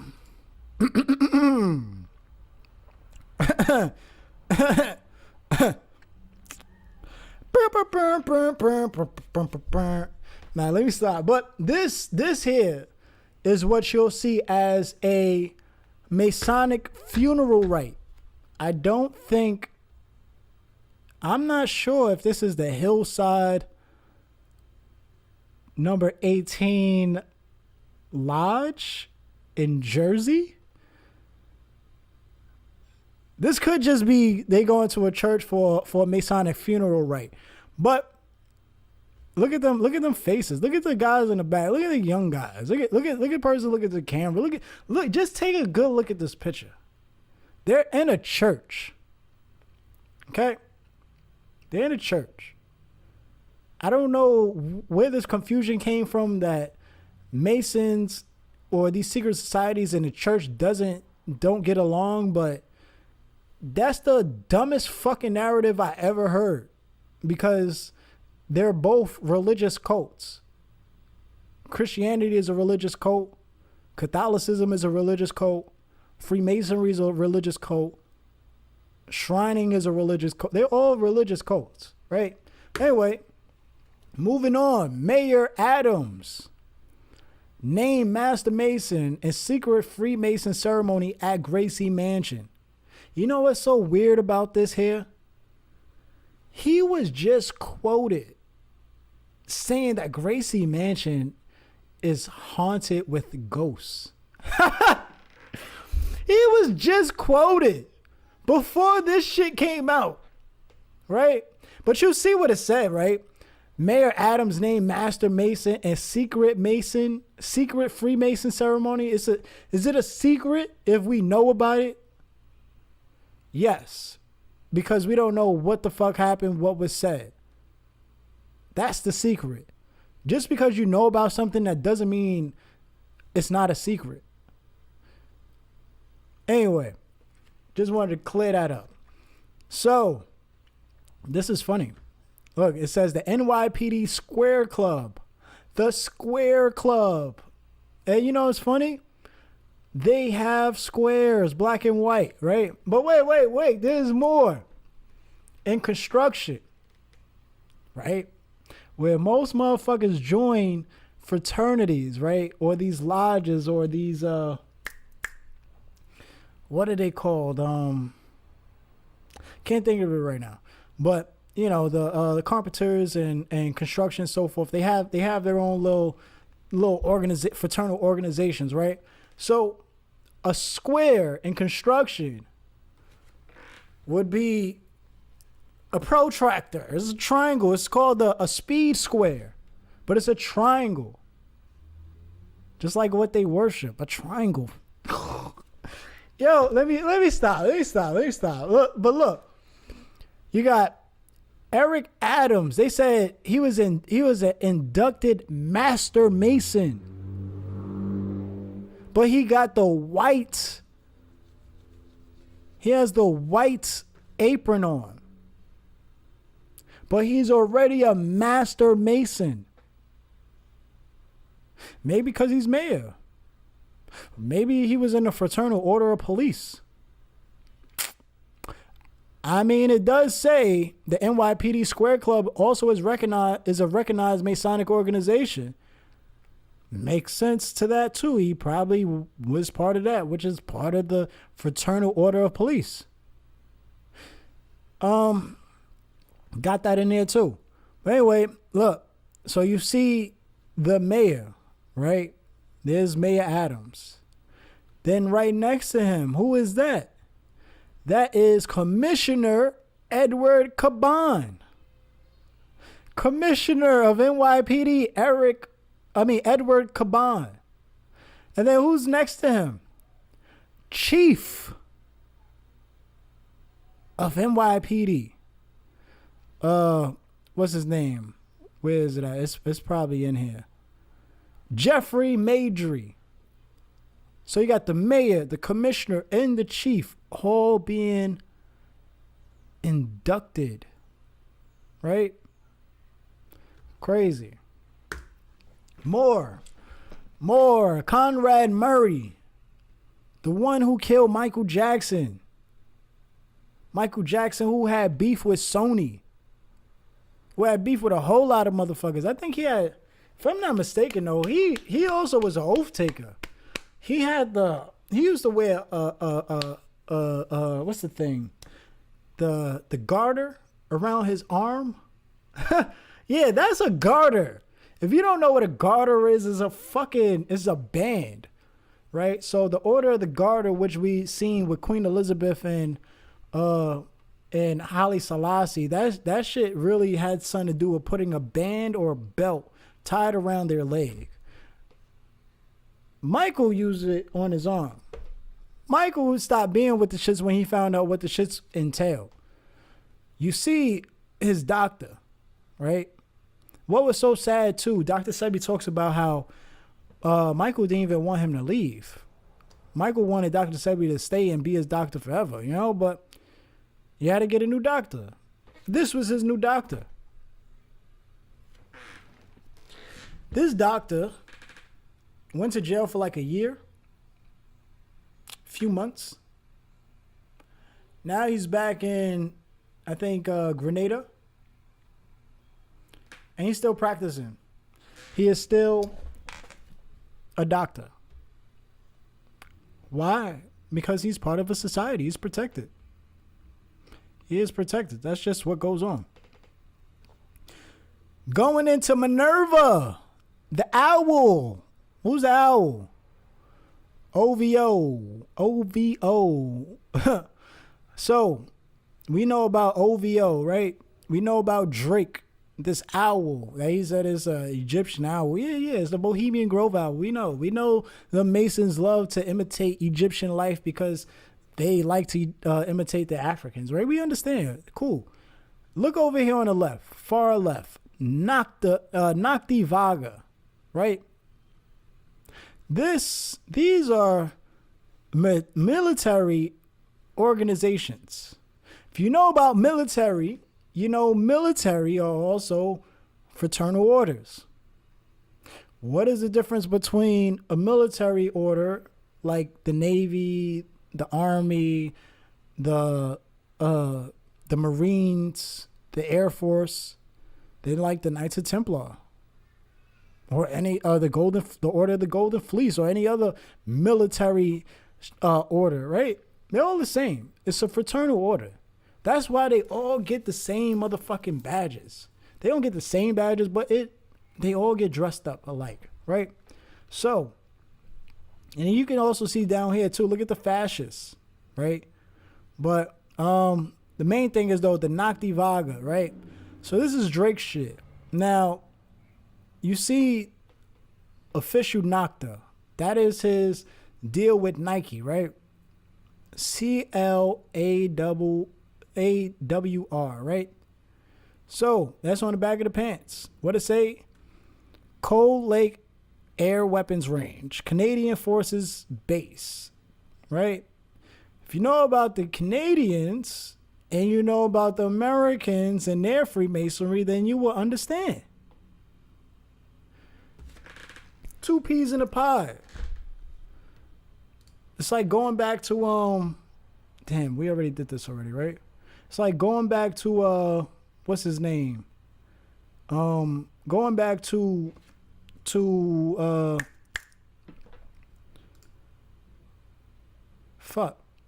forgot. I kind of got fucked up a little bit with that right there. But anyway, oh shit, we at the 1.5 hour mark. I'm gonna cut it off here, and like usual, I will be right back. Part 3 coming up, because this is the last part, right? It's the last part. It probably ain't gonna take no hour and a half, but we getting through it, huh? Peace. It's your guy, young Eli. My Lord, Eli, my Lord, it's all the same. Not doing the introduction again, like I said, even though I just reintroduced my name, but it's okay. We here for the Secret Societies, History of Secret Societies Part 3. Right? Let's see, gotta do a mic check. Let's see what's going on. Where we at?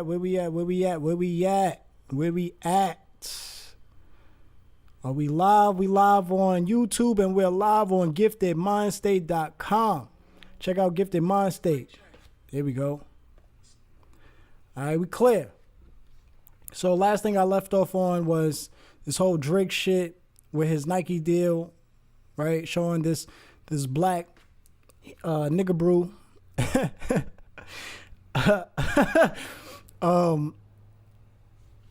Clearly sporting a fraternal order of the military, right? I mean, not gonna get far from it. Anyway, let's go to here we go. To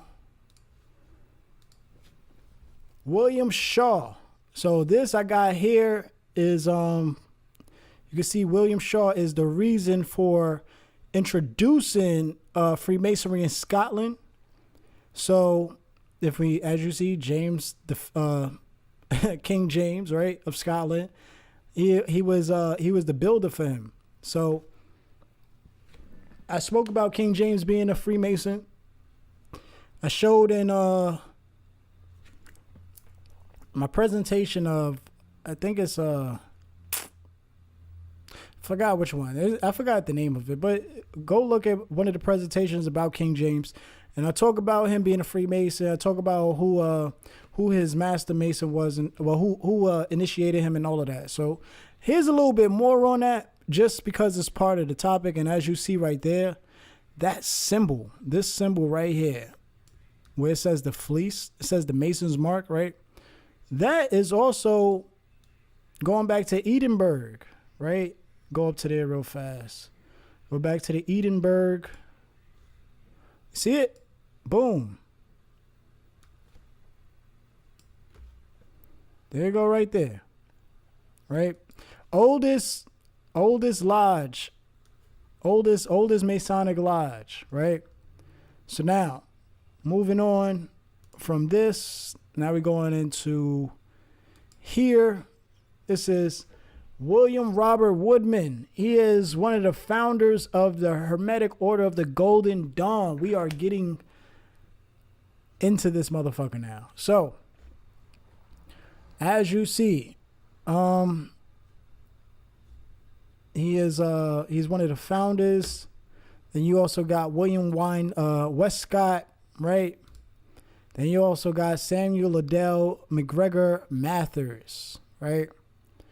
And the Hermetic Order of the Golden Dawn just comes out of the Rosicrucian Order.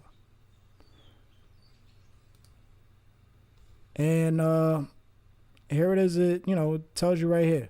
So the three founders, right, were Freemasons and members of the Societas Rosicruciana in Gallia, right?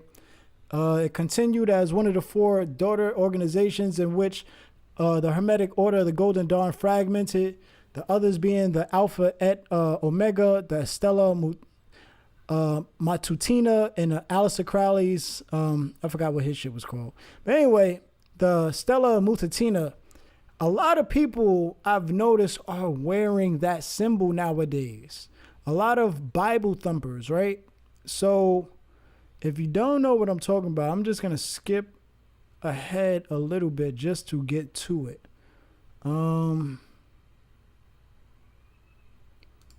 There it is right there.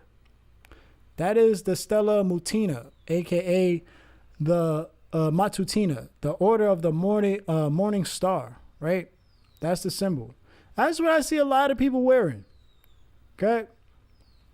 So now we know about the Hermetic Order of the Golden Dawn, which you also see right here. This is a pharaoh with the Hebrew star, but we can move on.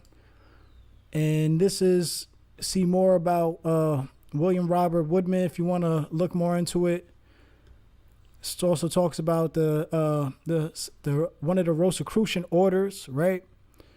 And here is who came out of the Hermetic Order of the Golden Dawn. Madame Blavatsky, right? Madame Blavatsky was the founder of the Theosophical Society. Madame Blavatsky also gets credit for the whole Noble Drew Ali shit with this mysticism, right? So you can read about her here. I'm not going into her because it's really not important, but it's best to be aware, right? So this is the Theosophical Society that she created. Look at her symbol. You can see the symbol. We're going to go into the symbols because I got them all screenshotted together. So this is the sacred word, which is at the top, which is saying what? It's the Sanskrit word for Om, right? Which means what? Sun, right? That's the sun up there. And then, what is it? Going down here. Do I got the same thing? Yep. Yes, I do. All right. Delete that. Then you got the two triangles, right? The two triangles, which is what makes up your Shield of David, right? So it is the area inside the serpent's the serpent circle represents the whole universe and everything in it. You can read more about it, but I'm just getting to the gist of it. There's the Ankh, right? The Ankh is right there in the middle. At the center of the six-pointed star of the spirit matter is the Egyptian cross or Ankh, symbolic of life, right? The motto, which is there is no religion higher than truth, right there. They're saying around the is an English translation of a Sanskrit motto, right? And then you got the serpent, right, swallowing its own tail, which is going across right there. Then you got the whirling cross, right? And this is an ancient symbol. In Sanskrit, it is called the swastika, right? It comes from the word swasti, which means welfare. We know what it means now. We know what happened to it. It got corrupted, right? But when we talk about Madame Blavatsky, we could talk about the New World movement, right? Which is a Masonic movement. Had a lot to do with fascism, right? And the fascists, right? Fashion, so forth. So I took a screenshot here because this was fucking crazy to me. So like, look at that shit. They got the whole they got the cross and the circle, as you see right here. They switched it up, right? and it's upside down. But it reminded me of the the Order of the Rosicrucian, right? You see the rosy cross in the middle, so forth. You see the triangle, right? Same thing here, right? This is just like the loop, which would be the Ankh, right?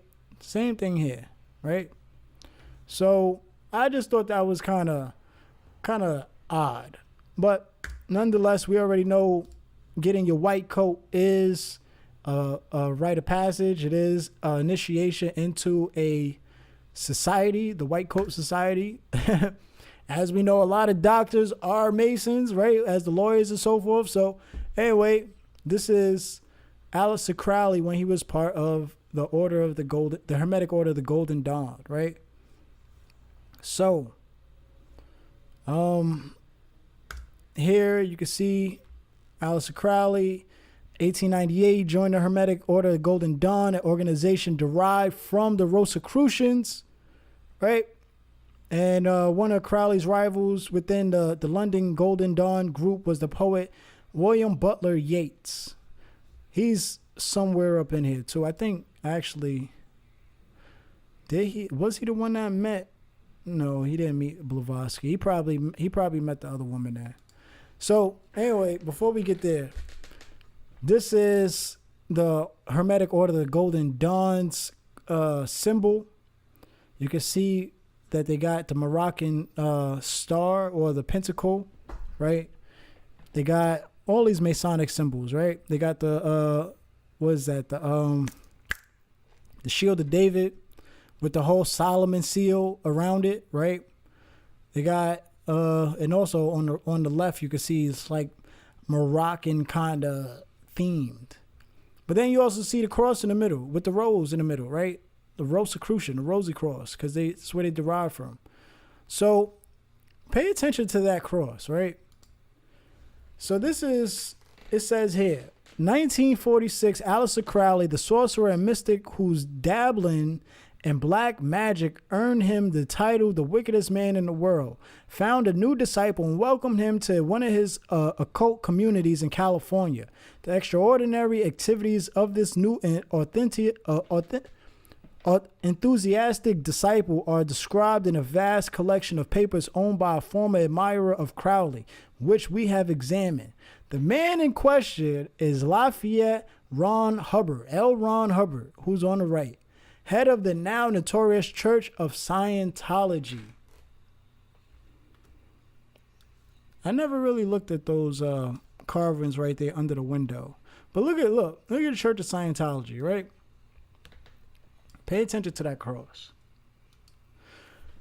Look at the cross. Look at the Hermetic Order of the Dawn cross. What's the difference? Besides the symbols, what's the difference? Look at the star behind the cross. Look at the star on the Scientology behind the cross or on the cross. Look at these openings here. Look at these openings here. Look at how short the top of this cross is. Look how short the top of it. I'm just showing you. There's no coincidence. Just like how we spoke about Ashton Kutcher, right? Being part of the Masons and shit. And he don't even got to be a Mason because he's already down with the shit because he's a Scientologist. They're an offshoot group of a Masonic order. The Hermetic Order of the Golden Dawn, which is where L. Ron Hubbard comes from, right? And he was a student of Aleister Crowley. Now, how influential, besides Ashton Kutcher and the other girl who played Jackie, right? How influential are they? Talk about the Nation of Islam, right? I mentioned them a few times already in here. But look at Tony Muhammad, right? Tony Muhammad up here with Farrakhan, Alfredi Johnson, Rizza Islam, who motherfuckers be fucking, oh my God, I get so much Rizza Islam content. It's like, bruh, you could have learned that on your own. You could have, if you had the question, you could have learned that on your own. I mean, I'm not taking it away that he made you aware or taught you something, but agents are agents. Is he a government agent? No. Is he a secret society agent? Yeah. How? We looking at it. We looking at it. Look at young RZA down here, 2012, right? He tells us about his experience with the World Literacy Crusade, both as a kid and now with his role in helping the project as a representative, as well as working with other youth. The World Literacy Crusade helps get kids off of drugs through school and finding a successful career path, finding self-worth, pride, and happiness through education. Here, Alfreddie Johnson. Hello, everybody. Somebody. Assalamu alaikum, everybody. Congratulations to Minister Abdul Malik Saeed, a.k.a. Minister Tony Muhammad, for achieving the state of Clare today. Look at them. Look at Alfreddie Johnson, the founder of the World Literacy Crusade. Why do I have RZA up here anyway, even though he's just a part of the World Literacy Crusade and the Nation of Islam? Well, his mother also, along with Alfreddie Johnson, founded the World Literacy Crusade. Look how powerful they are. Alfreddie Johnson linked up with Farrakhan and Tony Muhammad. Got young RZA down with the shit. Look at Farrakhan over here with Alfreddie Johnson. Look it up here, Tony Muhammad at the World Literacy Crusade. Look at Alfreddie Johnson down there. Look at the young Muslim girl right there. You're not gonna tell me they're not brainwashing the kids, making them into Scientologists, or opening them up for groups like the NOI, or offshoot Masonic group, right? Or any other secret organization. And you see it right here, World Literacy Crusade. It's a grassroots literacy movement founded in an by an inner city minister in response to the civil disturbances that shook Los Angeles in 1992, right? So now we just shown how influential Scientology is in the African American community, because the Nation of Islam is pretty influential in the African American community. They founded your nations of gods of the earth. They still brainwashed too, but you know, your 5%ers, right? And talk about 5%ers. Do what thou wilt. Who said that? That's what he said. That's in his book. It's also part of the oath and the Thelema and his Thelema organization, right? Do what thou wilt. Look at Ab-Soul's back cover. And if you see the front cover, his front cover is exactly what Aleister Crowley is doing. I believe he got tattoos saying the same shit too. It's not just on his back. Look at A$AP Rocky. What is he doing on the pentacle? Right? 5-point star. What is he doing? With that book open, with candles around him, with his mans and his peoples behind. Where did they get this shit from? This man was very influential. You may not know it, but Time Magazine definitely documented that. This is Marina Abramovic, right? She is your spirit cooker. If you look at the video Picasso from the Magna Carta, which is, and by the way, the Magna Carta is a Masonic document, right? Which allowed free church and all this other shit, capitalism, everything, right? On the Magna Carta album, you have Picasso, and she's in there, and there's a moment where they're supposed to be spirit cooking. What is spirit cooking? Is just some shit that these motherfuckers brainwash themselves to think that, to believe that they're doing something. And belief is very powerful because when you believe, you create a placebo effect, right? So, who is Marina Abramovic? Ukraine's ambassador linked to spirit cooking. Ukraine ambassador, President of Ukraine, Vladimir Zelensky, who motherfucking Biden sends so much money to, has appointed Marina Abramovic as the ambassador of Ukraine to rebuild educational institutes. Does he know she be spirit cooking? Look at the goat's head. Have you ever seen her do other shit? Like, she does a lot.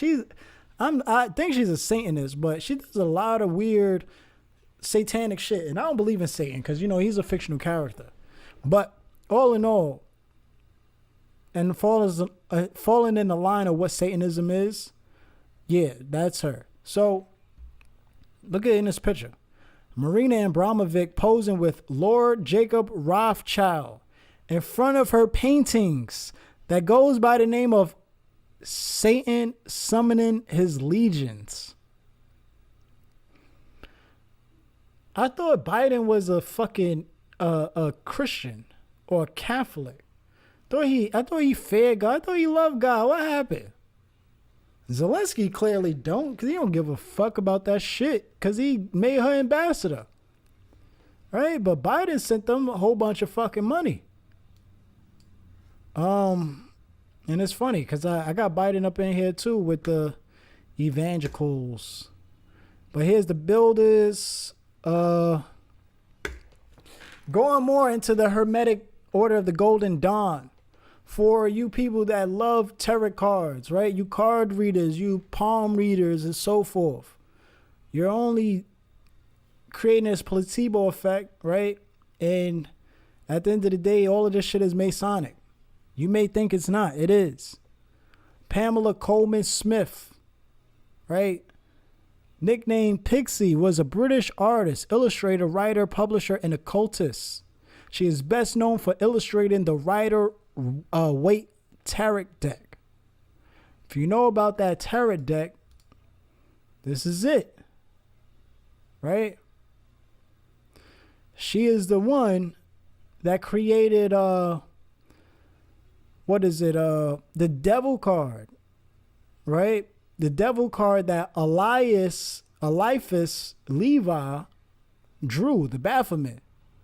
She used that as the devil card. And her husband,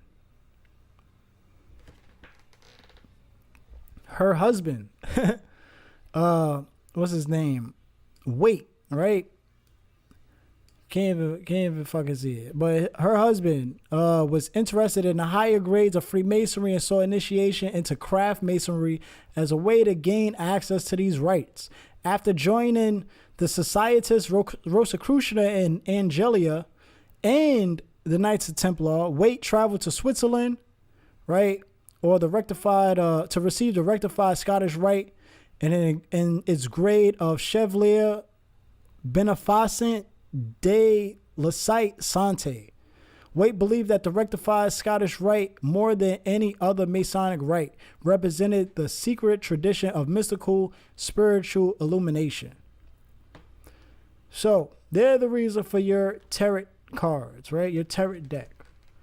So, more on it was here. Well, this is the more on the Stella Mutania, right? Which I showed already. This, and it's funny because what they said, Aleister Crowley was beefing with W.B. Yeats, right?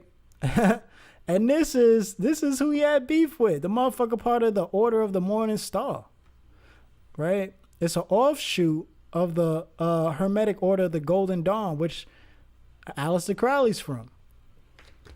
So you can pause this. You can read this on your own. Moving on, you can pause this, read this on your own. Going into the magical orders. You thought there was no such... Magic is fake unless you believe in it, as they say, right? But you have motherfuckers who believe in it so much, you have magical orders. You have Wiccan organizations, aka Rosicrucian organizations.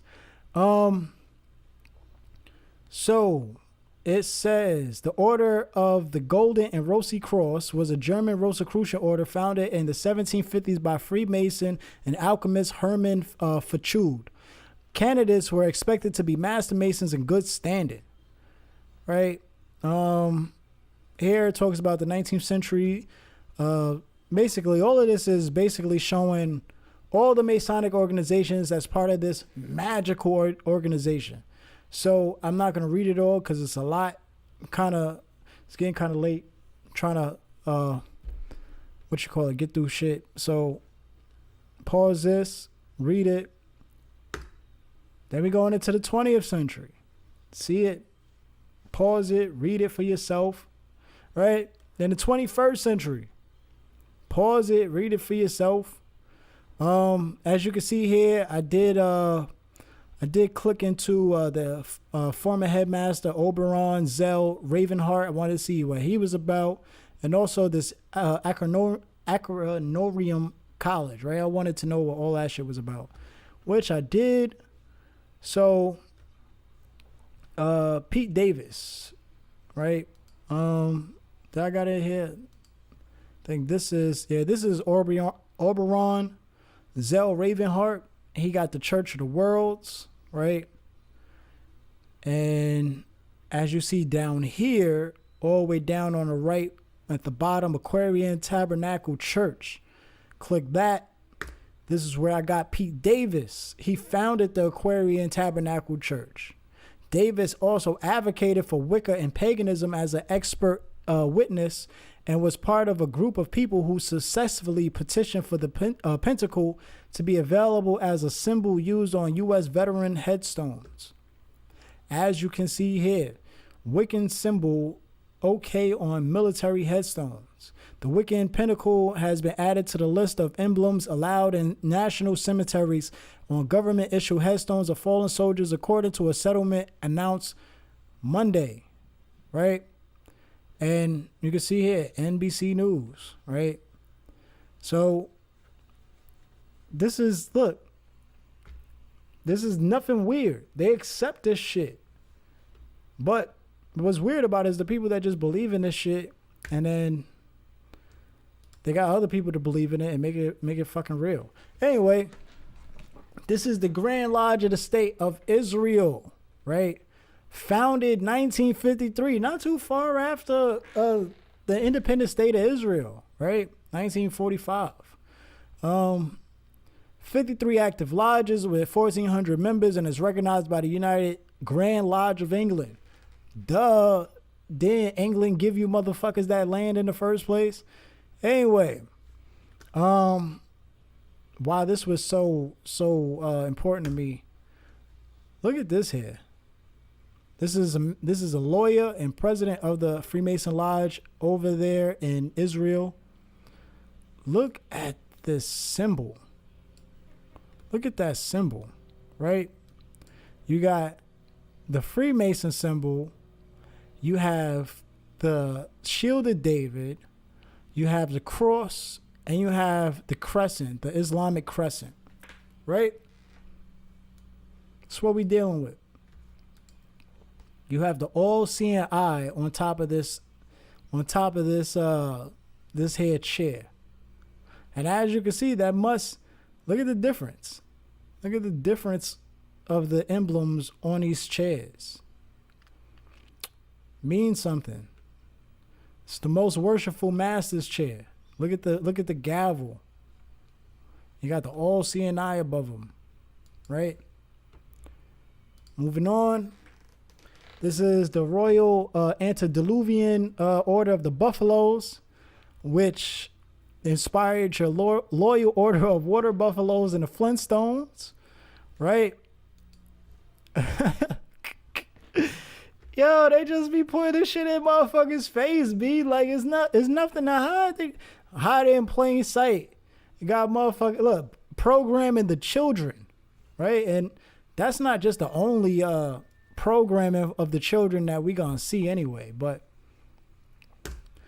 here's your fraternal order of the police. I'm not gonna go into the EMT or the health industry or the health field, because we know that the caduceus is just the staff of Tahuti, right? So anyway, fraternal order of police, you see they got the pentacle. They are a fraternal organization consisting of only law enforcement, right? Law enforcement officers. Now, you also got your firefighters, right? You see their symbol up there. Their history of the Maltese Cross, right? Now, the Maltese Cross, which you can pause and read. I'm not reading it. Maltese Cross comes from the Knights of Malta, the sovereign military order of Malta, founded 1048, right? Founded by who? Blessed Gerard. It's a Catholic lay religious order, traditionally of a military, chivalric, and noble nature.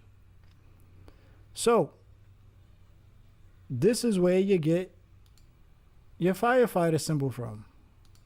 There you go. A lot of these things that we have, Masonic origin. You just didn't know because you didn't know, but now you know, you could be aware.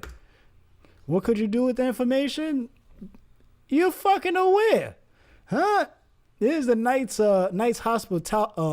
Hospitaller, right? Also founded by Blessed Gerard. You can read that for yourself. There's also the Order of Saint Lazarus, right? Which also has something to do with the Knights of Hospitaller and the Knights of Malta, founded by Blessed Gerard, right? And there is Raymond Dupuy, right? He was the Grand Master of the Knights of Hospitaller, right? And then Blessed Gerard, right? Blessed Gerard is the founder of your Sovereign Military Order of Malta, the Hospitaller, and the Order of the Saint Lazarus, right? This is your guy. This is why they took on this here, but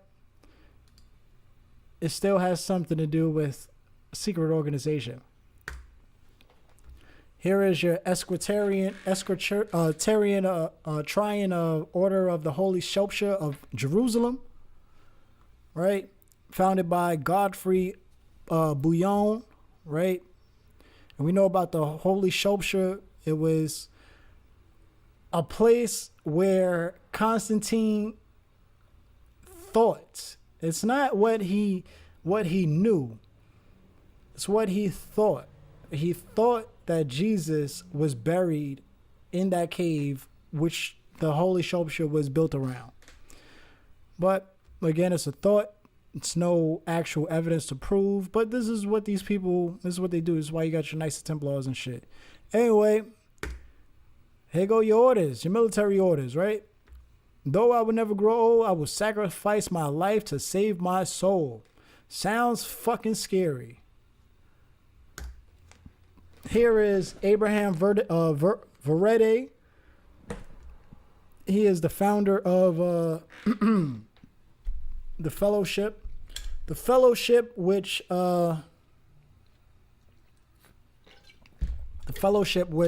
organizes the National Prayer Breakfast that all the presidents basically be at, right?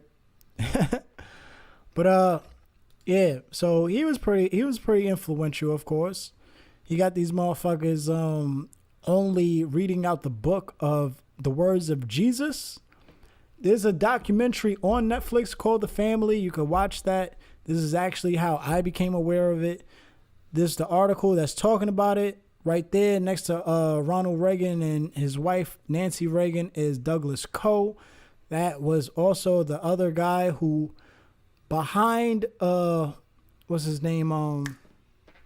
Billy Graham, right?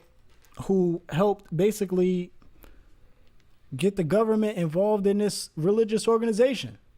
They go Billy Graham with JFK, right? They go Billy Graham with fucking MLK, right? Both were assassinated, by the way. Billy Graham wasn't assassinated. But yeah, Billy Graham was heavily into the government. Go figure. Says it right here, though. President Dwight Eisenhower began the tradition with the first breakfast in 1953. While Eisenhower was initially weary of attending a prayer breakfast, evangelist Billy Graham convinced him it was the right move. Right? And then from then, this is when your presidents started attending this shit. This is Billy Graham. I just wanted to show how influential he was. So this is from Madison Square Garden. They had said he packed out Madison Square Garden like this 6 days in a row. Madison Square Garden is fucking huge. 6 days in a row, this motherfucker don't even rap. He just, he sing. He just professes bullshit, right? So this is Douglas Coe. Look at Douglas Coe next to the Pope, right? Douglas Coe, you can read more about him. He's an evangelist. Look at him next to Billy Graham. They're in a picture with Skull and Bones, George Bush, right? CIA, former CIA director. Here's the National Prayer Breakfast. NPR says Congress takes reins of prayer breakfast from secretive Christian evangelical group, right? And then it talks about, but over the years, the breakfast has been a source of controversy, full of shadowy fundraising, behind the scenes lobbying, and even infiltration by a Russian spy. Right? So here is also Trump at the National Prayer Breakfast. So you don't just think like it's a Democratic or just a Republican thing. It's a them thing. It's a fraternal organization. They're all down with some shit. Huh? So dealing with the evangelicals, dealing with Trump. Look at this. Look at that left, the picture in the left. Look how they all praying on Trump, right? Look at the one in the red on the right. See her? Now look at the right picture. That is the niece of Martin Luther King Jr. that I mentioned. Look at her. She is a heavy supporter of Trump. Look at the book. Why Trump? Memoirs of a Journey of Faith, Hope, and Love. Evangelist Alveda C. King. Evangelists. Evangelists. Evangelists. Evangelists. Evangelists. Evangelists. Stop playing.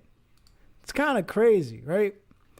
And when we talk about evangelists, they come from the Anglicans, right? And the Anglicans come from the Anglo-Saxons, the Anglos. Moving on. Now because we're almost done with this, so we're gonna get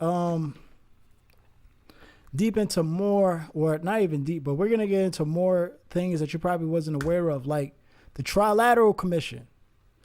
Look at the Trilateral Commission symbol.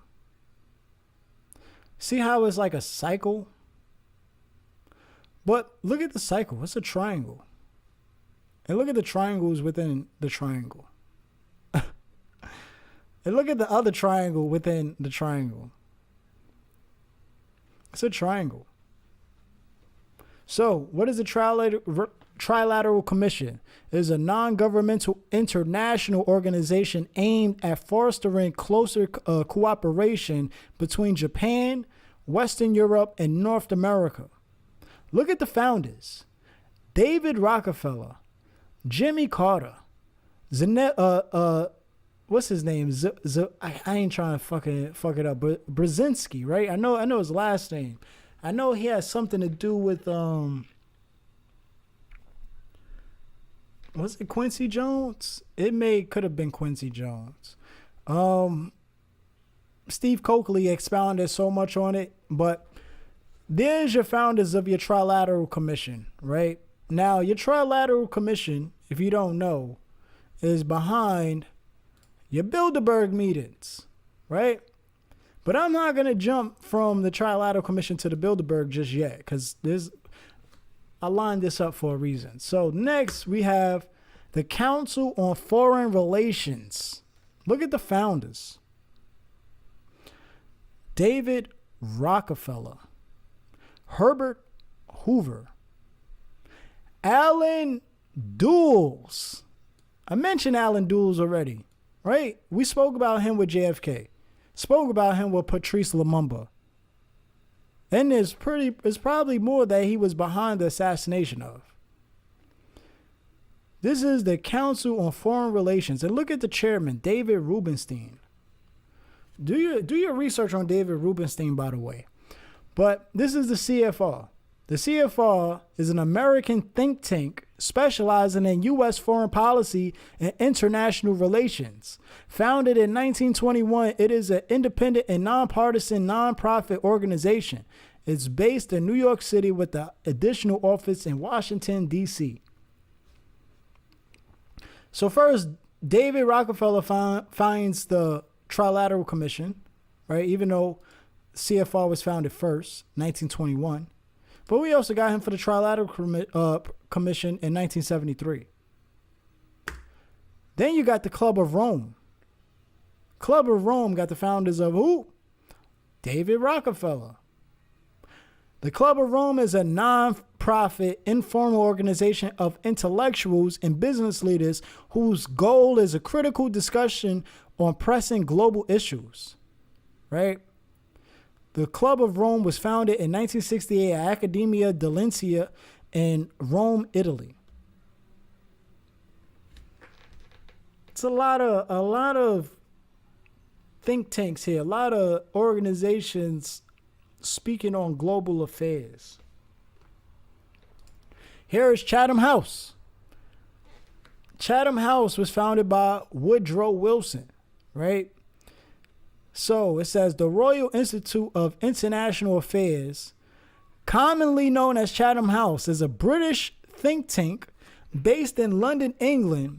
Its stated mission is to help governments and societies build a sustainable, secure, prosperous, and just world. It is the originator of the Chatham House Rule. Chatham House Rule is this Bilderberg meeting here, right? Now, Bilderberg meetings, it says, was founded in what? 1954. Here you go. It says right over here. The meeting is a forum for informal discussions about major issues. The meetings are held under the Chatham House Rule, which states that participants are free to use the information received, but neither the identity nor the affiliation of the speakers nor of any other participant may be revealed. Thanks to the private nature of the meeting, the participants take part as individuals rather than in any official capacity, right? And hence are not bound by the conventions of their office or by pre-agreed positions. So they get to go up there and say whatever the fuck they want. And what did they go speak of in 2023? AI, banking system, China, energy transition, Europe, fiscal challenges, India, industrial policy and trade, NATO, Russia, transnational threats, Ukraine, and U.S. leadership. Why would the person who founded or owns Spotify go up there and talk about this? Genuine question. What about YouTube? I should have put the list up of the participants. There was a lot of questionable participants there. Like what would their insights, what would be the purpose of it? Right? They run the entertainment sect of society. Anyway, Alfalfa Club, another organization you probably don't know about. The Alfalfa Club is a social club that exists only to hold an annual black tie banquet on the last Saturday of January at the Capitol Hilton in Washington, D.C., with an after party at a local restaurant. The banquet, which lasts 4 hours, features music by the United States Marine Band as well as a political roast. The president, David Rubenstein, right, which is also the chairman of the CFR. So now you know about the Alfalfa Club, right? You can look into them. You can look into all this. Of course, this is what I'm doing this for. Now we're talking about the Order of the Demolay, right? We spoke about the order. We spoke about the Demolay in the first part. Jacques de Molay, right? Which was the founder of the Knights of Templar. So this is the Order of the Demolay for boys. The certificate that brother W.E. Disney, Walt E. Disney, whose name appears on the margin hereof, is a member in good standing of Kansas City chapter, Kansas City, Missouri. This is his membership card and holder, right? Now, look at here, the Mickey Mouse chapter. See why I said they've been programming us as children. I mean, we know the church programs the children, but look, these organizations, these fraternal organizations also program the children. And as you see down here, well, fellas, now that we talked it over, all those in favor of us starting a barnyard chapter of Demolay, holler aye. And they all did. Aye, whoopee, aye. Look at that. Look at that. Crazy. Just look how they just do that shit. And then what it says. Let's drop down to the end. So it says Walt Disney wrote in 1965, I felt a great sense of obligation, gratitude towards the order for the part it has played in my endeavors.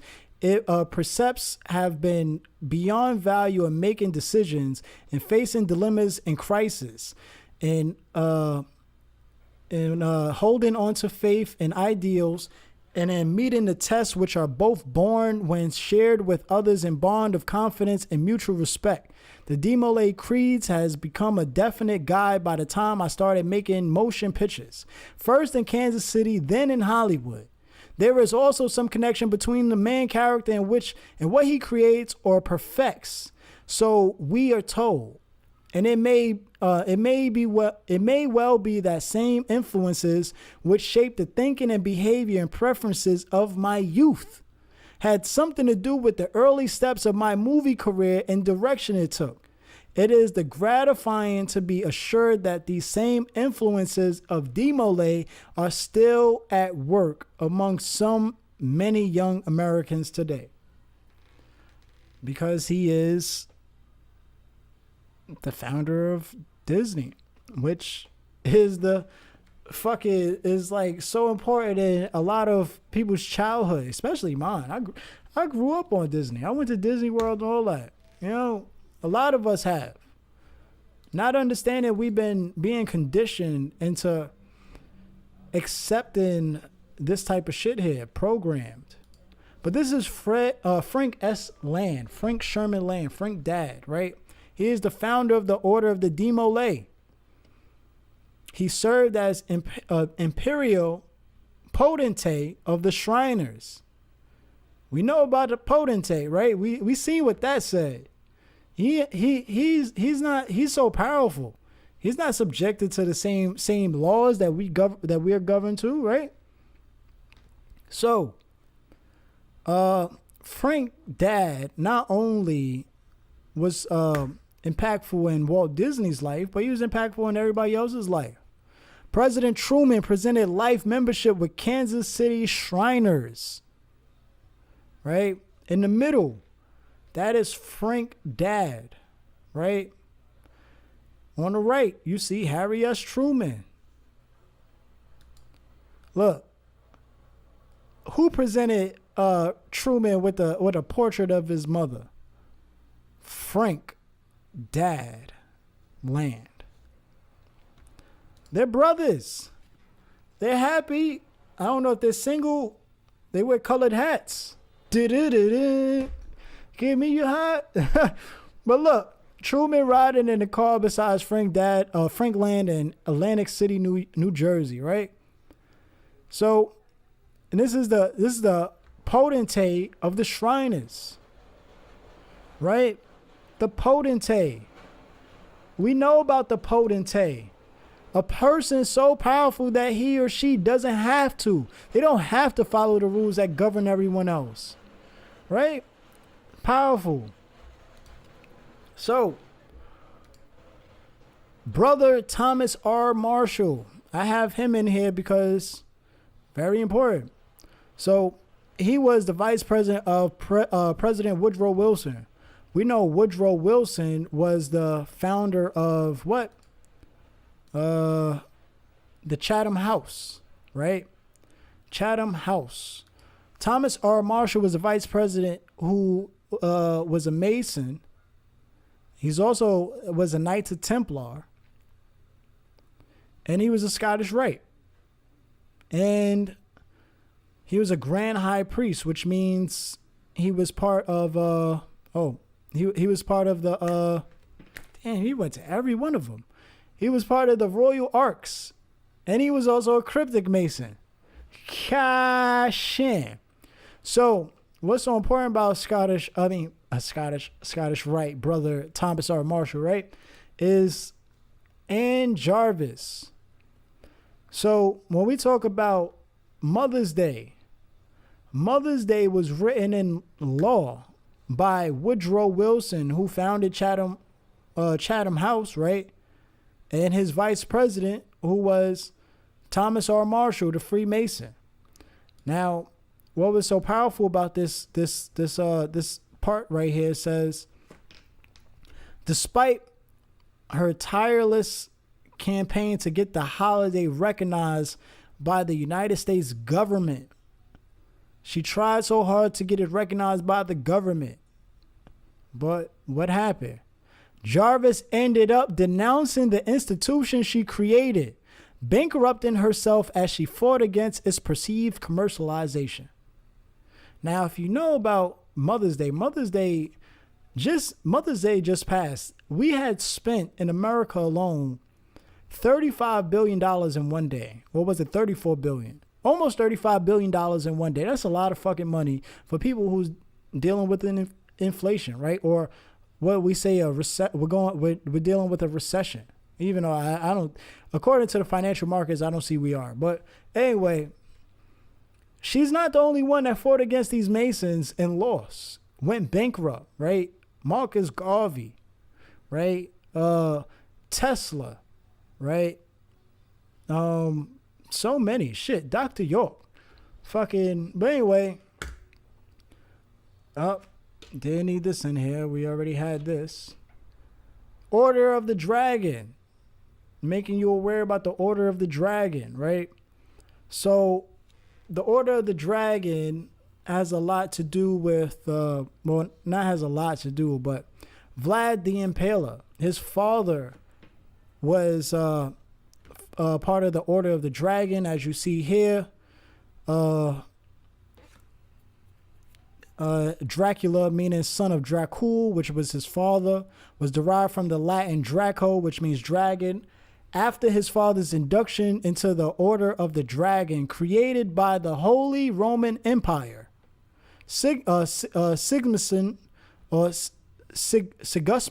the defense of Christian Europe against the Ottoman Empire, right? Now, the Holy Roman Empire, we know about the Holy Roman Empire.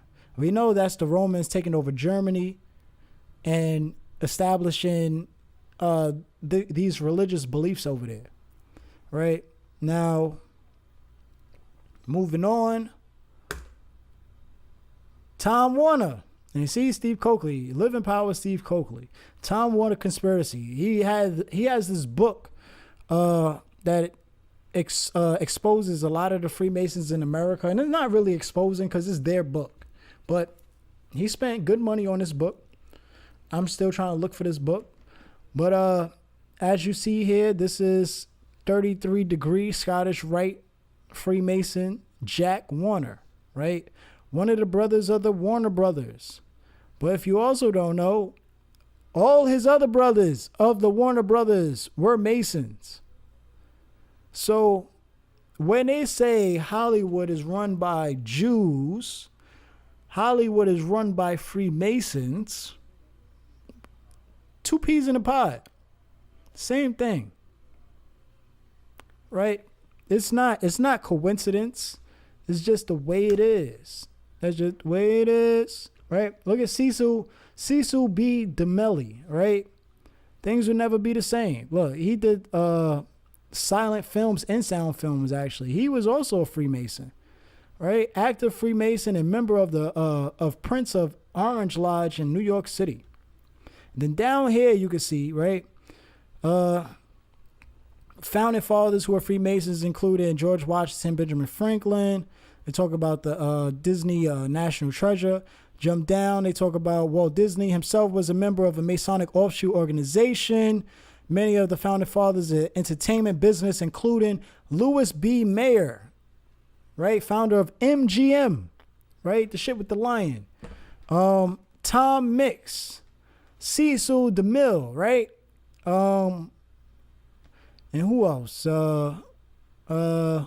Yeah, guess that was it. There's more though, but this is what you see. The founding, right? That's what they said. The founding fathers of the entertainment business, not just Hollywood, but the entertainment business. All Masons. Harry Houdini, Mason. We know about the magical organization, right? We know about him in being also part of the Elks, right? But he also was a Scottish Rite. He also was a Shriner. There. But he became a Shriner a few weeks before his unfortunate death. And here we go. Cargill. One of the biggest fucking most dominant companies in the meat industry, right? Or the food industry. Down here on the right, you see right here, it says, he associated with a variety of clubs and organizations that reflected his diverse interests, such as the Masonic Fraternity, the Lacrosse Club, and the Lacrosse Board of Trade. Right? So he also was a Mason. Very, very motherfucking, again, Cargill. Look up Cargill, see what Cargill's in charge of, right? Well, what they're behind. Then another big giant, Tyson. Both him and his wife died in a automobile train crash. That's kind of crazy. Tyson was a member of the First Methodist Church, right? And then he also was a member of the Masonic Lodge, the Shriners Club, right? And he was also part of the Benevolent Elks. And then his wife, Mrs. Tyson, right down here, says she was a member of the Women's Society of Christian Service of the First Methodist Church and of the Order of the Eastern Star. So again, another influential motherfuckers, right? That part of these organizations. More. This is who? The founder of Coca-Cola, right? He also was a member of a secret organization, right? He was part of the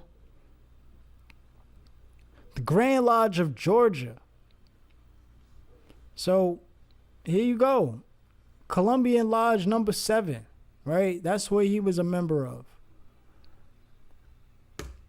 Pepsi, same thing. He was also a member. Where do we see that? Go on here on the right.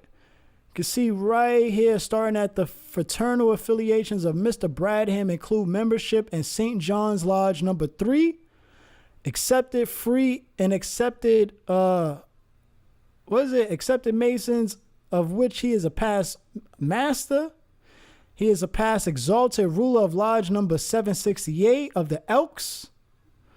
He's a provincial Grand Master of the Order of the Colonial Masters, past eminent Commander of St. John's Commandery, Master. Yo, these motherfuckers is, look, all in all, again, these motherfuckers be in it, right? So, here is Jimmy Kimmel being shot in what? Let's bring this up a little bit more. Freemasonry, right? A Freemason lodge. Freemasonry builds its temples among the nations and in the hearts of men. This is where motherfuckers go watch their Jimmy Kimmel show. And look at that. That's on the Strip of Hollywood. So, it's best to be aware. It is best to be aware. Stay aware. Now that you've seen this, now that you know the symbols, you know what to look out for. And if you don't look out for it, guess what? When you see it, you know. Because once you know, you know. That's just facts. You can't unknow something once you know it. Look at all of these people here doing this eye here, right? This is the Eye of Ra, or the Eye of Heru, Eye of Horus, right? The all-seeing eye, God's eye, as they call it. Look what they all doing. And look at their fingers, by the way. That's also dealing with what is it? The Divine Nine. I'll bring it up right after this. But let's look through it. Look at Drake, right? Look at all of them. Who that? That's Mac Main or Birdman? Jim Jones, Tyra Banks, who that? Beyonce, Lil Wayne, Justin Bieber, right? Who that? Usain Bolt. Look, covering the eye. It's all the same thing, right? It's just covering the eye. One eye is all you need. That's all. If it was two eyes, you would have seen two eyes in the Masonic symbolism. It's only one eye, right? Look at MC Light. Look what she's doing. The Delta Sigma Theta, right? Or the cone in hands, right? That's before Rockefeller, right? Lisa Left Eye Lopez, right? Live in Power. Unfortunately, she just like all of them, they all got tricked into this shit. I'm pretty sure they all did not understand what the fuck they was doing. Look at Michael Jackson. We already spoke about Michael Jackson with the garter, right? He wears the garter on his arm, usually white or red, right? Or sometimes black. But look at all of them. Look at that, right? Look over here. Look at Nicki Minaj. Look, Rihanna, look. This is not. Oh, I was about to say, I'm surprised Katy Perry not in there, because she had the most Masonic fucking video out of everybody. But you see it. It's the all-seeing eye, right? It's the all-seeing eye. And all of that, again, goes back to this eye. And when we talk about those hands, right? This hand. Who else did it? Yeah, only those three, only those four did it. Delta Sigma Theta. And again, why would Warren Buffett be doing that shit? Not because of them. Damn sure ain't because of them. Damn sure ain't because of them. Damn sure ain't because of them. It's because of this. It's because of them. It's because of them. Because of his family. And look at what Lyor Cohen is throwing up, by the way. I don't even think I brought that up. Right? Where's that? There you go. Boom. Who also threw that up? Yo, I should have put that picture in there, but I said it's not that important because really, who the fuck cares? I should have fucking threw that Math Hoffa picture up in there when he did the interview with Smart. And he threw up, he was like this, right? I should have threw that up in there because it seemed like that was his calling, like, yo, I'm ready. You see, I'm deflecting this motherfucker shit. He ain't saying shit. And motherfuckers, he a Christian, so motherfuckers definitely not gonna believe him because we know them Christians be confusing motherfuckers because they down with the shit too. They just don't know it. Right? I mean, that's what he did. And then look, you see up here at the top right, that's what everybody else is doing in them pictures, right? The last picture, right? Let's show that real fast again. Pay attention, right? Pay attention. You see it, right? On the left, you see it. Look at the extension of their fingers. Clearly that goes deeper down besides one of the divine nine symbols, right? Clearly. But you see they all connected, right? And then look at right here under the National Pan-Hellenic Council. Don't we be doing this? Huh? How many of you motherfuckers took a picture like this? I know I did. I know I was putting the pictures up like this. What about the top left? How many of you motherfuckers take a picture? I know I was in high school. It was either this or this. This or this. Now motherfuckers is doing this too. And then you also got motherfuckers doing this, right? Like Lear Cohen, right? Yo. Always stay aware so you can move smart, not move out of fear. Those are not just lyrics. Those are affirmations. Check out my song Aware, right? Those are fucking affirmations. Some shit you should live by. Don't let these motherfuckers trick you out the knowledge. Don't let them trick you, because that's what they gonna do. They gonna boule Dick Gregory you, right? They gonna tell you that shit is not even real, right? They gonna tell you that shit is not real. What you said? It don't exist. He lied. He lied. But anyway, we got to end it off here. It's been a nice hour. It's been a nice presentation. I hope I was able to enlighten someone, right? I'm not a mace. I'm not a shriner, so forth. So when I say enlighten, I mean that in the most genuine way. I'm not here to confuse you. I'm not here to make you think there's a higher power above you. The higher power is in you. Feel what I'm saying? So with that being said, check out the other presentations of my King James, my resurrection of of Jesus and Easter.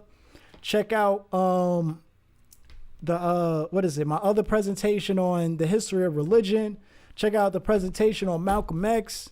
I have a whole lot more. This is just the beginning, right? And I had to get through the religion presentation so we can end here. Because if you've seen the way I ended off the history of religion, we just segued it in here, baby. So check out my song, Be Live, right? Check it out. It's on all streaming platforms, by the way. This is not the latest song, but it does tie into what's going on now with I don't pay attention to the lies. this presentation. That's the part that Can't spell believe without the lie. gotta give them what the people like. Hey, that's the part that the sheep will like. Hey, anything for the people like. Hey, tell the sheep what anything we like. That's what I said. I don't pay I attention to get the cold, lie. arrogant, That's the part that the sheep will cause like. I don't be Sheep preaching, will I'm love speaking the about what lies the more teachers than the teaching. truth. Fuck a thesis, bitch, I spit the truth. I'm always reading, I ain't like these leaders, they misleading and they all faces. You show me who and because I'm still waiting. Let me chill the sheep, say I'm still hating.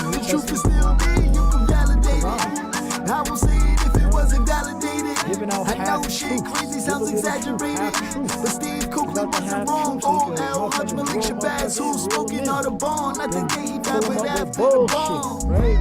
Like all Can't these spell cult believe leaders without do. me lying. All these cults do. Give a little truth, That's catch what your we doing here, eye. exposing the cult. I don't pay attention to the lies. So, but that's the stay part that the tuned. sheep will like. Hey, Subscribe, gotta like, give 'em what the people comment. like. Hey, that's the I part will that the be sheep will coming up like. with a new Hey, presentation. It is going to anything be for just the as people powerful. It's like. not going to take as Hey, long as tell the this sheep because anything they like.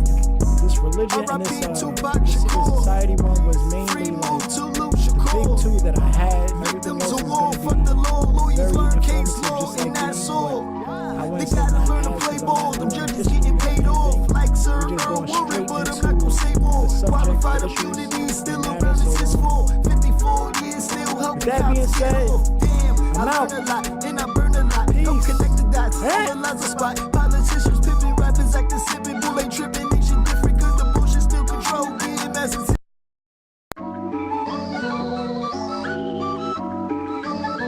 It's gifted mind state. Get your mind straight. Hey! Can't spell believe without be lying. Give a little truth, catch your eye. I don't pay attention to the lies. But that's the part that the sheep will like. Hey, gotta give them what the people like. Hey, that's the part that the sheep will like. Hey, anything for the people right. Hey, tell the sheep anything they like. I get called arrogant by the ignorant. Cause I don't be preaching, I be speaking about what the teachers teaching. Fuck the thesis, bitch, I spit the truth. I'm always reading. I ain't like this leaders, they misleading, and they all masons. Them show me who win because I'm still waiting. Let me chill the sheep, say I'm still hating. The truth is still there, you can validate it. I won't say it if it wasn't validated. I know shit crazy sounds exaggerated, but Steve Cooley wasn't wrong. All L. Hutch, Malik Shabazz, who's smoking all the bond. Not the day he died, but after the bomb. Can't spell believe without be lying. Give a little truth, catch your eye. I don't pay attention to the lies, but that's the part that the sheep will like. Hey, gotta give them what the people like. Hey, that's the part that the sheep will like. Hey, anything for the people right. Hey, tell the sheep anything they like. R.I.P. Tupac Shakur. Free move to Luke Shakur. Victims of war, fuck the law. Lawyers learn case law in that sword. They gotta learn to play ball. Them judges getting paid off like Sir Earl Warren, but I'm not gonna say more. Qualified immunity still around is his fault. 54 years still helping cops get off. Damn, I learn a lot and I burn a lot. Help connect the dots. All the lines are spot. Politicians pimping, rappers acting sipping, bull ain't tripping. Nation different 'cause the bullshit still control. Getting mass attention. Can't spell believe without be lying. Give a little truth, catch your eye. I don't pay attention to the lies, but that's the part that the sheep will like. Hey, gotta give them what the people like. Hey, that's the part that the sheep will like. Hey, anything for the people right.